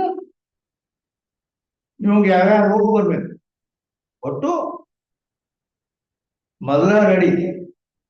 ಪ್ರಾರಬ್ಧ ಪೈಲೆ ರಜಾ ಪೀಚೆ ರಜಾ ಸೇರಿ. ಪ್ರಾರಬ್ಧ ಈಶ್ವರ ಸಂಕಲ್ಪಕ್ಕೆ ಪ್ರಾರಬ್ಧ ಅಂತ ಅದು ಮೊದಲೇ ತಯಾರು ಮಾಡಿರ್ತಾನವ. ಹಿಂದಿಗಡೆ ಈ ಬಿಲ್ಡಿಂಗ್ ತಯಾರಾಗತ್ತೆ, ಕಾಗದದಾಗ ಮೊದಲು ಪ್ಲಾನ್ ತಯಾರಾಗತ್ತೆ. ಏನ ಫಸ್ಟ್ ಫ್ಲೋರು, ಏನ್ ಸೆಕೆಂಡು, ಥರ್ಡ್ ಫ್ಲೋರ್, ಯಾವ ಬಿಲ್ಡಿಂಗ್ ಎಷ್ಟು ಅನ್ನೋ ಅದು. ಆದ್ದರಿಂದ ಇದೆಲ್ಲ ಅಲ್ಲಿ ಕರ್ಮಾನುಸಾರ ಪರಮಾತ್ಮ ಇದು ಮಾಡಿರ್ತಾರೆ. ಈಗ ಎಲ್ಲಿಗೆ ಬಂದಿವಿ? ಜೀವಾಶ್ರಿತೆ. ಇನ್ನ ಭೂತ ಭವಿಷ್ಯತ್ ವರ್ತಮಾನ ಸಕಲ पदार्थ ಗೋಚರ माया की वृत्ति रूप ध्यान ईश्वर आश्रित प्रमा कहिए. ಇನ್ನ ಭೂತಕಾಲ, ವರ್ತಮಾನ ಕಾಲ, ಭವಿಷ್ಯತ್ ಕಾಲ, 3 ಕಾಲ. ಭೂತ ಭವಿಷ್ಯತ್ ವರ್ತಮಾನ ಹಿಂದೆ ಏನೇನಾಗೈತಿ ಕತಿ, ಇವ ಹಿಂದಿನ ಜನ್ಮದಾಗ ಏನಿದ್ದ, ಈ ಜನ್ಮದಾಗ ಏನದ, ಇನ್ನು ಮುಂದೆ ಏನಾಗವಲ್ಲ ಎಲ್ಲ ಗೊತ್ತಾವ. ಆ ಎಲ್ಲವನ್ನು ವಿಷಯ ಮಾಡ್ತದ. ಅದು ಸಕಲ ಪದಾರ್ಥ ಗೋಚರ ಅಂದ್ರೆ ಅವು ಎಲ್ಲ ಜಗತ್ತಿನ ಬಗ್ಗೆನೂ ಮತ್ತು ಜೀವಿಗಳ ಬಗ್ಗೆನೂ ಎಲ್ಲ ಗೊತ್ತಾವ. ಯಾವ ರೀತಿ ಇದು ಆಗ್ಬೇಕು, ಯಾವ ಸೃಷ್ಟಿ ಕರ್ತ. ಈಗ ಜಗತ್ ಹುಡ್ಸ್ಯಾನ ಅಂತೇಳಿ ಜಗತ್ತು ಹುಟ್ಟಿಸಿ ಆ ಜಗತ್ತಿನಲ್ಲಿ ಈ ಎದಕ್ ಹುಡ್ಸ್ಯಾನ ಜಗತ್ತನ್ನು ಯಾರು ಗೊತ್ತವೇ ಕೆಲಸ ಇಲ್ಲ ಹುಡ್ಸ್ಯಾನೆ. ಈ ಜೀವಿಗಳ ಬದುಕಬೇಕಾದ್ರೆ ಜಗತ್ತು ಬೇಕು.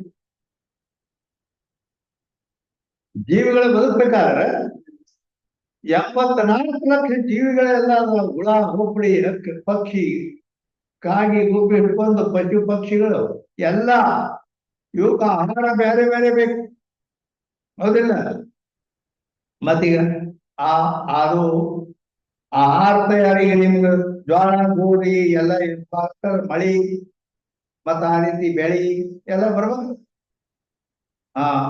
ಈ ರೀತಿ ಸಾಮಾನ್ಯವಾಗಿ ಈಗ ಜ್ವಾಳ ಬಿತ್ಯಾರ ಅಂತೇಳಿ, ಜ್ವಾಳ ಬಿತ್ತರೆ ಮಳೆ ಬರ್ಬೇಕ, ಅದಕ್ಕೆ ಮಳೆಗಾಲ ಕೊಟ್ಟಾರ.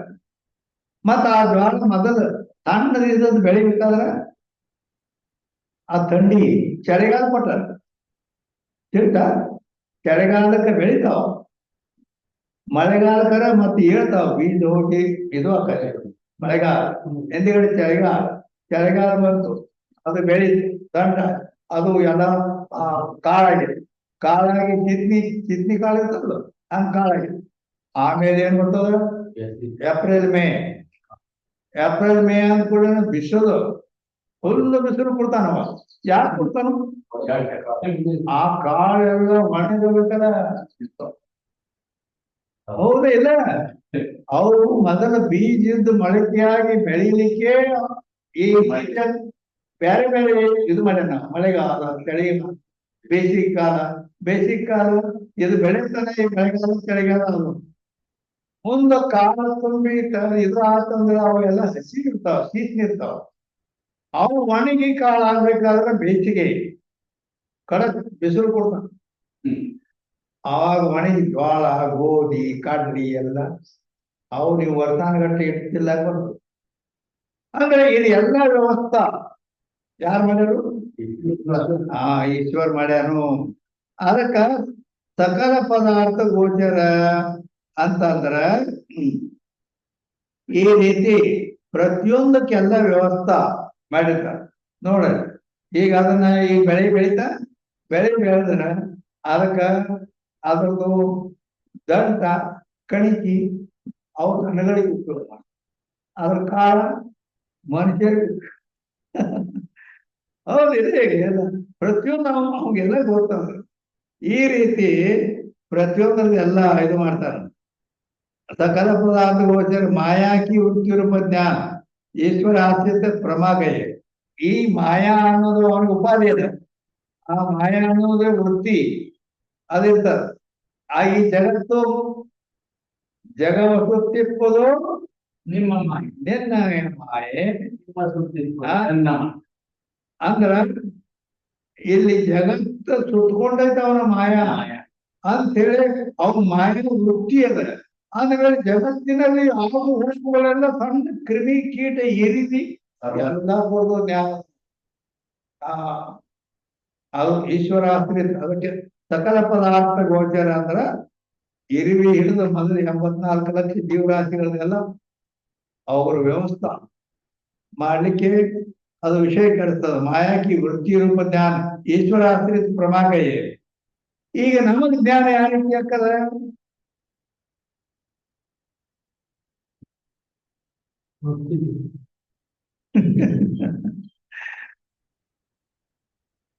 ನಮಗ ಜ್ಞಾನ ಯಾವ ರೀತಿ ಯಾಕಂದ್ರ ಅಂತಃಕರಣದ ಪರಿಣಾಮ ರೂಪ ವೃತ್ತಿ, ಅಂತಃಕರಣ ವೃತ್ತಿ ರೂಪ ಜ್ಞಾನ ನಮಗ ಇರ್ತದ.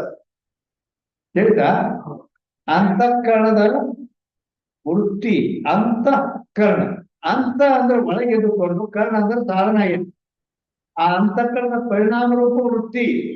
ಈಗ ನಾವು ಕುಂತೇವಿ ಇಲ್ಲಿ, ಆದ್ರೆ ಬೆನ್ನಾಗ ಒಂದು ಇರಿವು ಹಿರಿದಾಡಗತೈತಿ, ಶರ್ಟ್ನ್ಯಾಗ ಬೆನ್ನ ಮೇಲೆ ತಿರ್ಗಾಡಕತೈತಿ, ಗೊತ್ತಾಗತ್ತೇ ಇಲ್ಲ.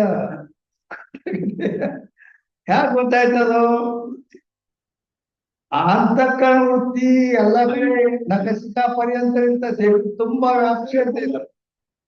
ಶರೀರ ತುಂಬಾ ಅದು ಅಂತಃಕರಣ ವೃತ್ತಿ ವ್ಯಾಪಿಸಿರುವುದರಿಂದ ಕಾಲಾಗೆಂದು, ತಲೆಯೊಳಗೆಂದು, ಕಣ್ಣು, ಕೈ, ಕಾಲ ಎಲ್ಲ ಕಡೆದು ಅವರು ಜ್ಞಾನ ಇರ್ತದೆ ಅದಕ್ಕೆ. ಹಾಗೆ ಆ ಈಶ್ವರ ಈ ಬ್ರಹ್ಮಾಂಡವನ್ನು ರಚನೆ ಮಾಡ್ಯಾನ. ಆ ಬ್ರಹ್ಮಾಂಡದ ಮಾಯಾ ಉಪಾಧಿಯಿಂದ ಮಾಡ್ಯಾನ. ಆ ಮಾಯಾ ವೃತ್ತಿ ಜ್ಞಾನ ನಮಗ. ಮತ್ತ ಆ ಮಾಯಾ ವೃತ್ತಿ ಜಗತ್ತಿನ ತುಂಬಾ ವ್ಯಾಪಿಸ್ಕೊಂಡದ. ಅದಕ್ಕೆ ಬಸವಣ್ಣವರು ಜಗವ ಸುತ್ತಿಪ್ಪೋದು ನಿನ್ನ ಮಾಯ, ಹೌದಲ್ಲ ಅಂತೇಳಿ ಜಗತ್ತಿನಲ್ಲಿ ಆಗು ಹೋಗುಗಳೆಲ್ಲ ಅವು ಬಂದ ಈಶ್ವರನಿಗೆ. ಈ ರೀತಿ ಅದಕ್ಕ ಆ ಮಾಯಾಕಿ ವೃತ್ತಿ ರೂಪ ಜ್ಞಾನ ಈಶ್ವರ ಆಶ್ರಿತ ಪ್ರಮಾಕೈ. ಆ ಮಾಯೆಯ ವೃತ್ತಿ ರೂಪ ಜ್ಞಾನ ಅದು ಈಶ್ವರ ಆಶ್ರಿತದಲ್ಲಿ ಇರ್ತದೆ. ಅಂತಃಕರಣ ವೃತ್ತಿ ರೂಪ ಜ್ಞಾನ ಜೀವ ಆಶ್ರಿತ ಇರ್ತದೆ. ಹೇಗೆ 20ನೇ ಅಂಕ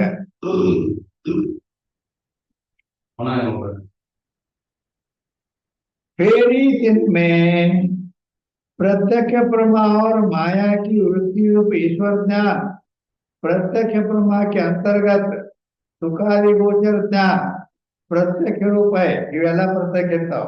ಏನು ಪ್ರತ್ಯಕ್ಷ ಪ್ರಮಾ ಅನ್ನೋದು ಇವು ಅದಾವ. ಮಾಯಾ ವೃತ್ತಿ ರೂಪ ಈಶ್ವರ ಜ್ಞಾನ ಅದನ್ನು ಪ್ರತ್ಯಕ್ಷ ಇರ್ತದ. ಈಗ ಸದ್ಯ ಶಾಸ್ತ್ರ ನಡೆದಿರೋದು ಈಶ್ವರ ಗೊತ್ತದಿಲ್ಲ, ಪ್ರತ್ಯಕ್ಷ ಐತಿ. ಪ್ರತ್ಯಕ್ಷ ಪ್ರಮಾಣಕ್ಕೆ ಅಂತರ್ಗತ ಸುಖಾದಿ ಗೋಚರ ನಮಗೆ ಸುಖ ದುಃಖ ಆಗ್ತಾವ, ಅವು ಪ್ರತ್ಯಕ್ಷ ಇರ್ತಾವ ಇಲ್ಲ ಪ್ರತ್ಯಕ್ಷ. ಅಲ್ಲದೆ ಇನ್ನ ಈಗ ಇಲ್ಲಿ ಪ್ರತ್ಯಕ್ಷ ಜ್ಞಾನದ ಬಗ್ಗೆ ಹೇಳ್ಕೊಂಡ್ ಬಂದ್ರು 1ನೇ ನಂಬರ್ದಾಗ. 2ನೇ ನಂಬರ್ ಐತಿಲ್ಲ, ಏನದ ಶಾಬ್ದಿ ಪ್ರಮಾಣ. ಶಬ್ದ ಪ್ರಮಾಣದಿಂದ ಆಗತಕ್ಕಂತ ಶಾಬ್ದಿ ಪ್ರಮಾಣ. ಈ ಶಾಬ್ದಿ ಪ್ರಮಾಣ ಪ್ರತ್ಯಕ್ಷ ಪರೋಕ್ಷ ಭೇದತೆ ದೋ ಬಾತಿಗೆ. ಆ ಶಾಬ್ದಿ ಪ್ರಮಾಣ ಪ್ರತ್ಯಕ್ಷ ಪರೋಕ್ಷ 2 ಪ್ರಕಾರ. ಯಾಗದ ಯಾರಿಗೊತ್ತು 2 ಪ್ರಕಾರ ಅಂದ್ರ ಈಗ ಒಂದು ದಶಮನ ದುಟ್ಟ ಅಂತ ಗೊತ್ತದಿಲ್ಲ. ದಶಮಸ್ತಿ, ದಶಮನು ಇದ್ದಾನೆ ಅಂತ ಹೇಳಿದಾಗ ಆ ದಶಮನ ಪರೋಕ್ಷ ಜ್ಞಾನ ಕೈತಿ. ಅದ ಎಲ್ಲಿ ಅದ ಅಂತೂ ಅದ. ದೇವರು ಇದ್ದಾನೆ ಅಂದಾಗ ದೇವ್ರದೇನಾಯ್ತು ಪರೋಕ್ಷ ಜ್ಞಾನ ಆಯ್ತು. ದಶಮೋಸ್ತಿ ಅಂದ್ರೆ ದಶಮನಿದ್ದಾನೆ ಅಂದ್ರೆ ದಶಮನ ಪರೋಕ್ಷ ಜ್ಞಾನ ಆಯ್ತ. ದಶಮ ಸ್ವಮತಿ, ದಶಮ ಸ್ವಮತಿ, ದಶಮನು ನೀನೇ ಇದ್ದೀಯಾ ಅಂತಂದಾಗ ಮುಂದ್ 9 ಮಂದಿ ಅದಾರ. ಹೌದಲ್ಲ, ನಾನೇ 10ನೇದಾವ, ನನ್ನ ಮಾಡ್ತಿದ್ದೀನಿ ಅಂತ ಜ್ಞಾನ ಕಥೆ ಇಲ್ಲ. ಆ ಜ್ಞಾನ ಅಪರೋಕ್ಷ ಜ್ಞಾನ. ದಶಮನಿದ್ದಾನೆ ಅಂದು ಪರೋಕ್ಷ ಜ್ಞಾನ ಆಯ್ತು. ಎದರಿಂದ ಆಯ್ತು? ಅವ್ರು ಹೇಳಿದ ಶಬ್ದದಿಂದ ಆಯ್ತು, ಗುರುವಿನ ಶಬ್ದ. ಅದಕ್ಕಾಗಿ ಈ ರೀತಿ ಶಾಬ್ದಿ ಪ್ರಮಾ 2 ಪ್ರಕಾರವಾಗಿದೆ. 3ನೇ ನಂಬರ್ದಾಗ अभाव प्रमा भी प्रत्यक्ष परोक्ष भेद से दो बाती की है. अभाव अनुपलब्धि प्रमाणದಿಂದ ಆಗತಕ್ಕಂತ ಅಭಾವ ಪ್ರಮ. ಅಭಾವ ಏನು ಅದು 2 ಪ್ರಕಾರ ಅಂತ ಹೇಳಿದ್ರೆ, ಆದ್ರೂ ಇಲ್ಲಿ ಮತ್ತೇನಂತಾರೆ ಅಥವಾ ಅಭಾವಕ್ಕೂ ವಿವಾದ ವಿಷಯ ಉಳಿತು. ಅದ್ರಾಗ ಸ್ವಲ್ಪ ವಿವಾದ ಐತಿ. ಅದು 2 ಪ್ರಕಾರ ಕೆಲವರು ಇರ್ತಾರ, ಇಲ್ಲ ಅದು 1 ಪ್ರಕಾರ ಅಂತೇಳಿ ಹಿಂಗೆ. ಅದಕ್ಕೆ ಅಭಾವ ಪ್ರಮ ಪರೋಕ್ಷವೇ, ಅದು ಅಭಾವ ಪರೋಕ್ಷನೇ ಇರ್ತದ. ಹೇಗಿರ್ತದ ಅವ್ರು ಹೇಳ್ಯಾರ ಇಲ್ಲ ನಿಮ್ ಅಭಾವ ಪ್ರಮ ಅದು ಪರೋಕ್ಷನೇ ಇರ್ತದ. ಕನ್ನಡದಾಗ ಬಂದಾರ ಇಲ್ಲ ಮತ್ತೆ ಬರ್ದಾರ ಮತ್ತೆ ಸುಳ್ಳು ಬರ್ದಾರ. ಅಂದರೆ ಈಗ ನಾನು ಪೆನ್ ಇಲ್ಲ ಅಂದೆ, ಇಲ್ಲಂದ್ರೆ ಹೌದಲ್ಲ. ಪೆನ್ ಇಲ್ಲ ಅಂತಂದಾಗ ಅದು ಪ್ರತ್ಯಕ್ಷ ಆಯ್ತು ಪರೋಕ್ಷ ಆಯ್ತು. ವಸ್ತು ಪೆನ್ ಅನ್ನೋ ವಸ್ತು ಮುಂದೆ ಮೊಬೈಲ್ ಪ್ರತ್ಯಕ್ಷ ಆಯ್ತು. ಪೆನ್ ಅನ್ನೋದು ಇಲ್ಲ ಅಂತ ಜ್ಞಾನ ಆಯ್ತು, ಅಭಾವ ಜ್ಞಾನ ಆಯ್ತು. ಅದು ಪ್ರತ್ಯಕ್ಷ ಇದೆ, ಇಲ್ಲ ಪರೋಕ್ಷ. ಅದಕ್ಕೆ ಪರೋಕ್ಷವೇ ಇರ್ತದ ಅಂತ ನಿರ್ಣಯ. ಇನ್ನ 4ರಿಂದ 6 ಅನುಮಿತಿ ಉಪಮಿತಿ ಅರ್ಥಾಪತ್ತಿ ಪ್ರಮ ಪರೋಕ್ಷ ಏನಂತಾರ? ಅನುಮಿತಿ ಪ್ರಮ, ಉಪಮಿತಿ ಪ್ರಮ, ಅನುಮಾನದಿಂದ ಆಗತಕ್ಕಂತ ಅನುಮಿತಿ ಪ್ರಮ, ಉಪಮಾನ ಪ್ರಮಾಣದಿಂದ ಆಗುವ ಉಪಮಿತಿ ಪ್ರಮ, ಅರ್ಥಾಪತ್ತಿ ಪ್ರಮಾಣದಿಂದ ಆಗತಕ್ಕಂತ ಅರ್ಥಾಪತ್ತಿ ಪ್ರಮ. ಇವು 3 ಪರೋಕ್ಷ. ಆ 3 ಪ್ರಮಾಣಗಳಿಂದ ಆಗತಕ್ಕಂತ 3 ಪ್ರಮಾ ಜ್ಞಾನಗಳು ಅವು ಯಾವಾಗಲೂ ಪರೋಕ್ಷವೇ ಇರ್ತವೆ. ಪ್ರತ್ಯಕ್ಷ ಪರೋಕ್ಷ ಅಂದ್ರೆ ಏನು? ಪರೋಕ್ಷ ಅಂತ ಹೇಳ್ತಾರೆ ಪ್ರತ್ಯಕ್ಷ ಭಿನ್ನ ಜ್ಞಾನ ಪರೋಕ್ಷ. ಪ್ರತ್ಯಕ್ಷಕ್ಕಿಂತ ಯಾವುದು ಭಿನ್ನ ಇರ್ತದೆ, ಬೇರೆ ಇರ್ತದೆ, ಅದಕ್ಕೆ ಪರೋಕ್ಷ ಅನ್ಬೇಕು.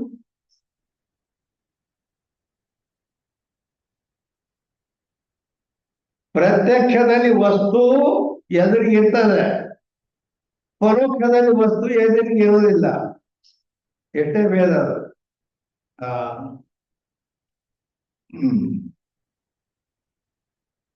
एन प्राणी के कर्म के अनुसार सृष्टि के आदि काल में सर्व पदार्थन को विषय करने वाला ईश्वर का ध्यान उपे ಏನ್ ಹೇಳ್ತಾರೆ ಈಶ್ವರನಿಗೆ ಈ ಪ್ರಾಣಿಗಳಂದ್ರೆ 84 ಲಕ್ಷ ಜೀವರಾಶಿಗಳು ಇದಾವ. ಅವುಗಳ ಕರ್ಮದ ಅನುಸಾರವಾಗಿ ಸೃಷ್ಟಿ ಆದಿ ಕಾಲದಲ್ಲಿ ಅಂದ್ರೆ ಇನ್ನೇ ಈ ಜಗತ್ತನ್ನು ಹುಟ್ಟಿಸೋಕ್ಕಿಂತ ಮೊದಲು ಅದಕ್ಕೆ ಸೃಷ್ಟಿ ಆದಿ ಕಾಲ ಅಂತಾರೆ. सर्व पदार्थन को विषय करने वाले ईश्वर का ध्यान होते आ सर्व ಪದಾರ್ಥಗಳೇನದ ಜಗತ್ ಹುಟ್ಟಿಸೋಕ್ಕಿಂತ ಮೊದಲು ಅಲ್ಲಿ ಏನು ಸರ್ವ ಪದಾರ್ಥಗಳನ್ನು ವಿಷಯ ಮಾಡ್ತದ. ಯಾರ್ಯಾರು ಎಷ್ಟು ಪುಣ್ಯ ಮಾಡ್ಯಾರ, ಯಾರು ಎಷ್ಟು ಪಾಪ ಮಾಡ್ಯಾರ, ಯಾರನ್ನ ಶ್ರೀಮಂತರ ಹೊಟ್ಟಿದೆ ಹುಟ್ಟಿಸ್ಬೇಕ, ಯಾರನ್ನ ಬಡವ್ರ ಹೊಟ್ಟಿದೆ ಹುಟ್ಟಿಸ್ಬೇಕ, ಇವೆಲ್ಲ ಈ ಜ್ಞಾನ उत्पन्न आकते. तो भूत भविष्य वर्तमान सकल पदार्थन के सामान्य विशेष भाव को विषय करे. ये भूत भविष्य वर्तमान ಅಂದ್ರೆ ಹಿಂದಾದ ಈಗಿದ್ದದ್ದು ಮುಂದಾಗುವುದು ಇವೆಲ್ಲ ಮೂರು ಕಾಲಗಳಲ್ಲಿ ಆಗು ಹೋಗುವ ಇವುಗಳನ್ನೆಲ್ಲ ಸಾಮಾನ್ಯ ವಿಶೇಷ ಭಾವದಿಂದ ವಿಷಯ ಮಾಡುತ್ತಾನೆ. ಅಂದ್ರೆ ಯಾರು ಸಾಮಾನ್ಯ ವಿಶೇಷದಿಂದ ವಿಷಯ ಮಾಡುತ್ತಾನೆ. ಅದು ಬರ್ದಾರ ಅಟ್ಟ ಅಂದ್ಬಿಡು ಮತ್ತೇನು. ಅಂದರೆ ಸಾಮಾನ್ಯ ವಿಶೇಷ ಅಂದ್ರ ಇಲ್ಲಿ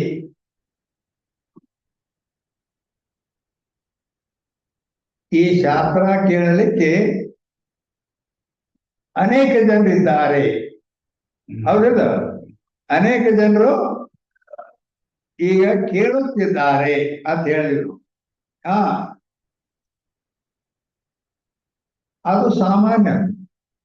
ಅನೇಕ ಜನರು ಕೇಳುತ್ತಿದ್ದಾರೆ, ಅನೇಕ ಜನ ಅಂದ್ರೆ ಸಾಮಾನ್ಯ ಜ್ಞಾನ. ಹೌದಿಲ್ಲ?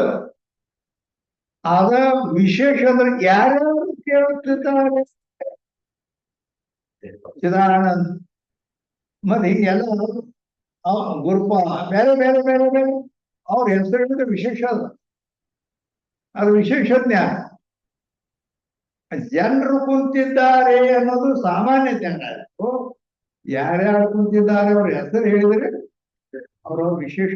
ಹಿಂಗ ಈಶ್ವರನಿಗೆ ಜಗತ್ತಿನಲ್ಲಿ ಇರ್ತಕ್ಕಂಥ ಎಷ್ಟು ಜೀವರಾಶಿಗಳು ಅವು ಎಲ್ಲ ಏಕಕಾಲದಲ್ಲಿ ಸಾಮಾನ್ಯ ರೂಪದಿಂದ ಜ್ಞಾನಕತೆ, ವಿಶೇಷ ರೂಪದಿಂದ ಅಂದ್ರ ಅದು ಹಿಂದೆ ಏನಿತ್ತು, ಈ ಜನ್ಮದಾಗ ಏನಾಗೈತಿ, ಇನ್ನು ಮುಂದೆ ಏನಾಗೋದೈತಿ, ಈಗ ಸದ್ಯ ಏನ್ ಪುಣ್ಯ ಮಾಡ್ತೈತೋ ಪಾಪ ಮಾಡ್ತೋ ಎಲ್ಲ ವಿಶೇಷ ಈಶ್ವರನಿಗೆ.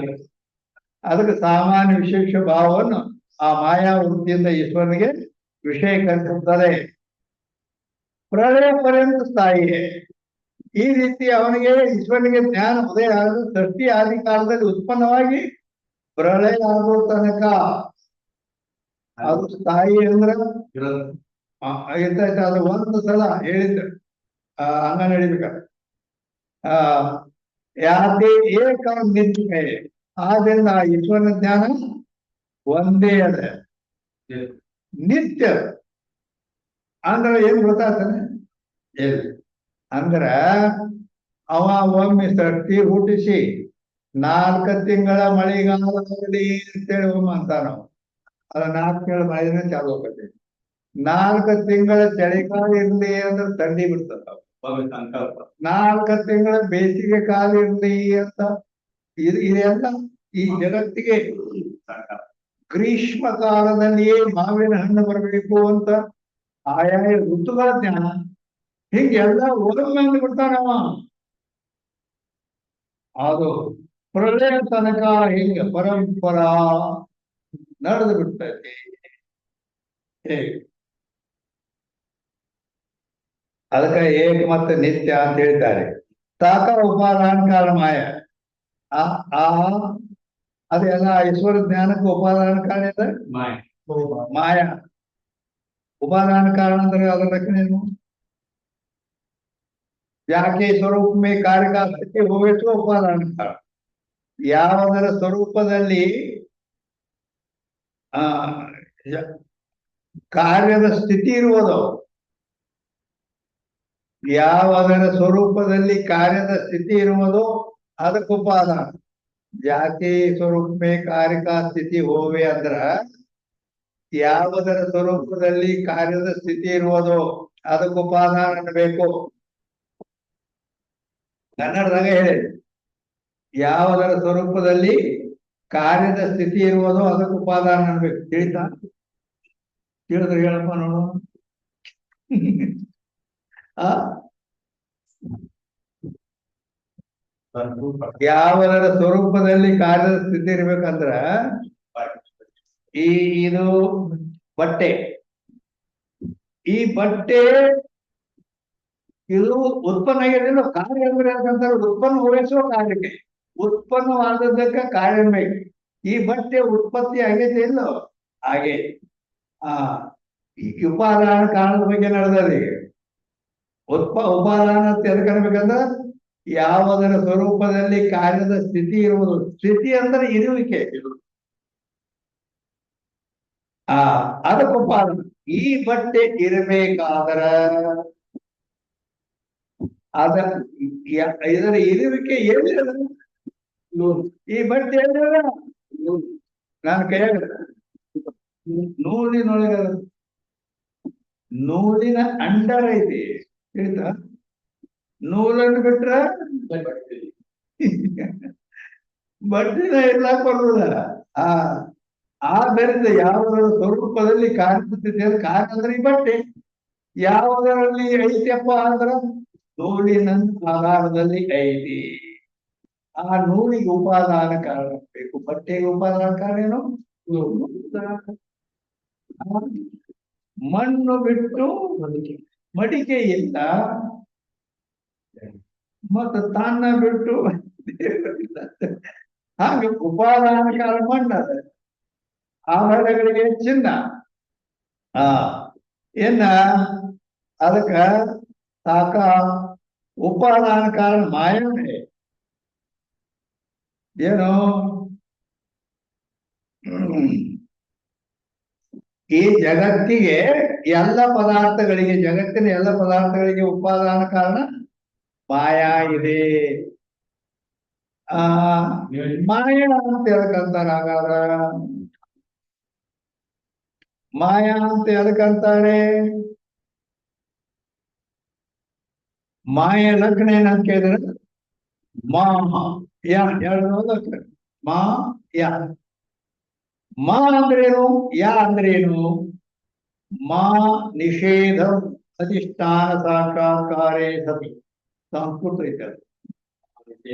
ಮಾ ಅಂದರೆ ನಿಷೇಧ ಅಧಿಷ್ಠಾನ ಸಾಕ್ಷಾತ್ಕಾರೇ ಸತಿ ಅಂದ್ರೆ ಅಧಿಷ್ಠಾನ ಸಾಕ್ಷಾತ್ಕಾರವಾಗುತ್ತದೆ. ಯಾ ಅಂದ್ರ ನಿಷೇಧ. ಯಾ ಅಂದ್ರ ಯಾತಿ ಪ್ರಾಪ್ನೋತಿ ಮಾಯ ಅಂದ್ರ ಅಧಿಷ್ಠಾನ ಜ್ಞಾನವಾಗುತ್ತದೆ.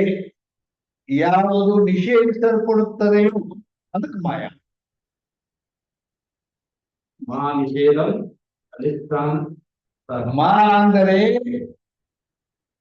ಅಧಿಷ್ಠಾನ ಸಾಕ್ಷಾತ್ಕಾರ. ನಿಷೇಧ ಅಧಿಷ್ಠಾನ ಸಾಕ್ಷಾತ್ಕಾರ. ಅಧಿಷ್ಠಾನ ಸಾಕ್ಷಾತ್ಕಾರವಾಗುತ್ತದೆ ಯಾವುದು ನಿಷೇಧಿಸಲ್ಪಡುತ್ತದೆಯೋ. ಯಾ ಅಂದ್ರೆ ಯಾತಿ ಪ್ರಾಪ್ತ ಅಂದ್ರೆ ನಿಷೇಧವನ್ನು ಹೊಂದುತ್ತದೆಯೋ ಅದಕ್ಕೆ ಮಾಯ ಅನ್ಬೇಕು. ಅದು ಅಂದ್ರ ಈಗ ಹಗ್ಗದಲ್ಲಿ ತೋರಿ ಹೌದಾ? ಅಧಿಷ್ಠಾನವಾದ ಹಗ್ಗ ಜ್ಞಾನ ಅನ್ಕೊಳ್ಳಿ ಆ ಸರ್ಪ ಏನಕ್ಕಂದ್ರೆ ಇಲ್ಲ ಅಂತ ನಿಷೇಧಿಸಲ್ಪಡ್ತದೆ ಇದು. ಮತ್ತೆ ಅದಕ್ಕೆ ಅದರಂತೆ ಬ್ರಹ್ಮ ಈ ಜಗತ್ತಿಗೆ ಅಧಿಷ್ಠಾನ ಆ ಬ್ರಹ್ಮ ಅಂದ್ರ ಈಶ್ವರನಿಂದ ನಿರ್ಮಿತ ಐತಿ ಅಂದ ಮೇಲೆ ಆ ಪರಮಾತ್ಮನೇ ಇದಕ್ಕೆ ಅಧಿಷ್ಠಾನದ ಆ ಅಧಿಷ್ಠಾನ ನಮಗ ಅಧಿಷ್ಠಾನ ಜ್ಞಾನ ಆಯ್ತಂದ ಕೂಡಲೇ ಜಗತ್ಕೊಳ್ಳಾಗತ್ತೆ. ರಜ್ಜುರು ಯಥಾ ಭ್ರಾಂತ ದೃಷ್ಟ್ಯಾ ಸರ್ಪರೂಪ ಪ್ರಕಾಶತೆ ಆತ್ಮ ತಥಾ ಮೂಢ ದೃಷ್ಟ್ಯಾ ಜಗತ್ ಪ್ರಕಾಶತೆ. ಈಗ ಆದ್ರಿಂದ ಈ ರೀತಿ ನಿಮಿತ್ತ ಕಾರಣ ಸರ್ವ ಪ್ರಾಣಿಗಾದ್ರು ಅಂದ್ರ ಇಲ್ಲಿ ಈ ಜಗತ್ತಿಗೆಲ್ಲ ಜೀವಿಗಳಿಗೆಲ್ಲ ಉಪಾದಾನ ಕಾರಣ ಮಾಯಾ ಇದೆ. ಆ ಅಲ್ಲದೆ ಈ ಮಾಯಾ ಅದ ಅನ್ನೋದಕ್ಕ ಶ್ರುತಿ ಪ್ರಮಾಣವೂ ಕೂಡ ಇದೆ. ಆ ಅದಕ್ಕ ಎಲ್ಲಿ ಯಾವುದು ಮಾಯಾ ಶ್ರುತಿ ಅಂತ ಕೇಳಿದ್ರೆ ಅಲ್ಲಿ ಕೃಷ್ಣ ಯಜುರ್ವೇದದ ಶ್ವೇತಾಚತುರ ಉಪನಿಷತ್ತಿನ 1ನೇ ಅಧ್ಯಾಯ ಅಂದ್ರೆ 4ನೇ ಅಧ್ಯಾಯದ 10ನೇ ಮಂತ್ರದಲ್ಲಿ ಕೃಷ್ಣ ಯಜುರ್ವೇದದ ಶ್ವೇತಾಚತುರ ಉಪನಿಷತ್ತಿನ 4ನೇ ಅಧ್ಯಾಯದ 10ನೇ ಮಂತ್ರದಲ್ಲಿ ಏನಂತ ಬರ್ತದಲ್ಲಿ ಮಾಯಾಂತು ಪ್ರಕೃತಿ ವಿದ್ಯಾ ಮಾಯಿನಂತೂ ಮಹೇಶ್ವರಂ ಅಂತೇಳಿ ಈ ಈಶ್ವರನ ಬಗ್ಗೆನೇ ಹೇಳಿದ್ದಾರೆ. ಮಾಯಾ ಉಪಾಧಿ ಮಾಡ್ಕೊಂಡು ಜಗತ್ತನ್ನ ರಚನೆ ಮಾಡ್ಯಾರ. ಅದಕ್ಕ ಸ್ಮೃತಿ ರೂಪ ಭಗವದ್ಗೀತಾನು ಅದ. ಇದು ಶ್ರುತಿ ಆಯ್ತು ಪ್ರಮಾಣ. ಸ್ಮೃತಿ ರೂಪ ಭಗವದ್ಗೀತೆಯಲ್ಲಿ 7ನೇ ಅಧ್ಯಾಯದ 14ನೇ ಶ್ಲೋಕದಲ್ಲಿ ದೈವಿ ಈಶಾ ಗುಣಮಯಿ ಮಮ ಮಾಯಾ ದುರತ್ಯಯ ಅಂತ ಭಗವದ್ಗೀತೆಯಲ್ಲಿ ಹೇಳಿದ್ದಾರೆ. ಅಂದ್ರೆ ಇದಕ್ಕೆ ಶ್ರುತಿ ಪ್ರಮಾಣಗಳು ಕೂಡ ಇವೆ ಅಂತ ಹೇಳಲ್ಪಟ್ಟಿತ್ತು. ಏನ ಮುಂದೆ ಹೋಗೋಣ ಏನ ಹೇಳೋಣ? ಆಯ್ತಾಯ್ತು, ಸಾಕಂದ್ರೆ ಬಿಟ್ಟಿವಿ. 1 ಗಂಟೆ ಆಗಿ ಹೋಗಿದೆ. ಅದಕ್ಕೆ 22ನೇ ಅಂಕಕ್ಕೆ ಬಿಡ್ತೀವಿ. ಜಯ ಮಂಗಲಂ ಜಯ ಸದ್ಗುರು ಸಿದ್ಧಾರೂಢ ಈ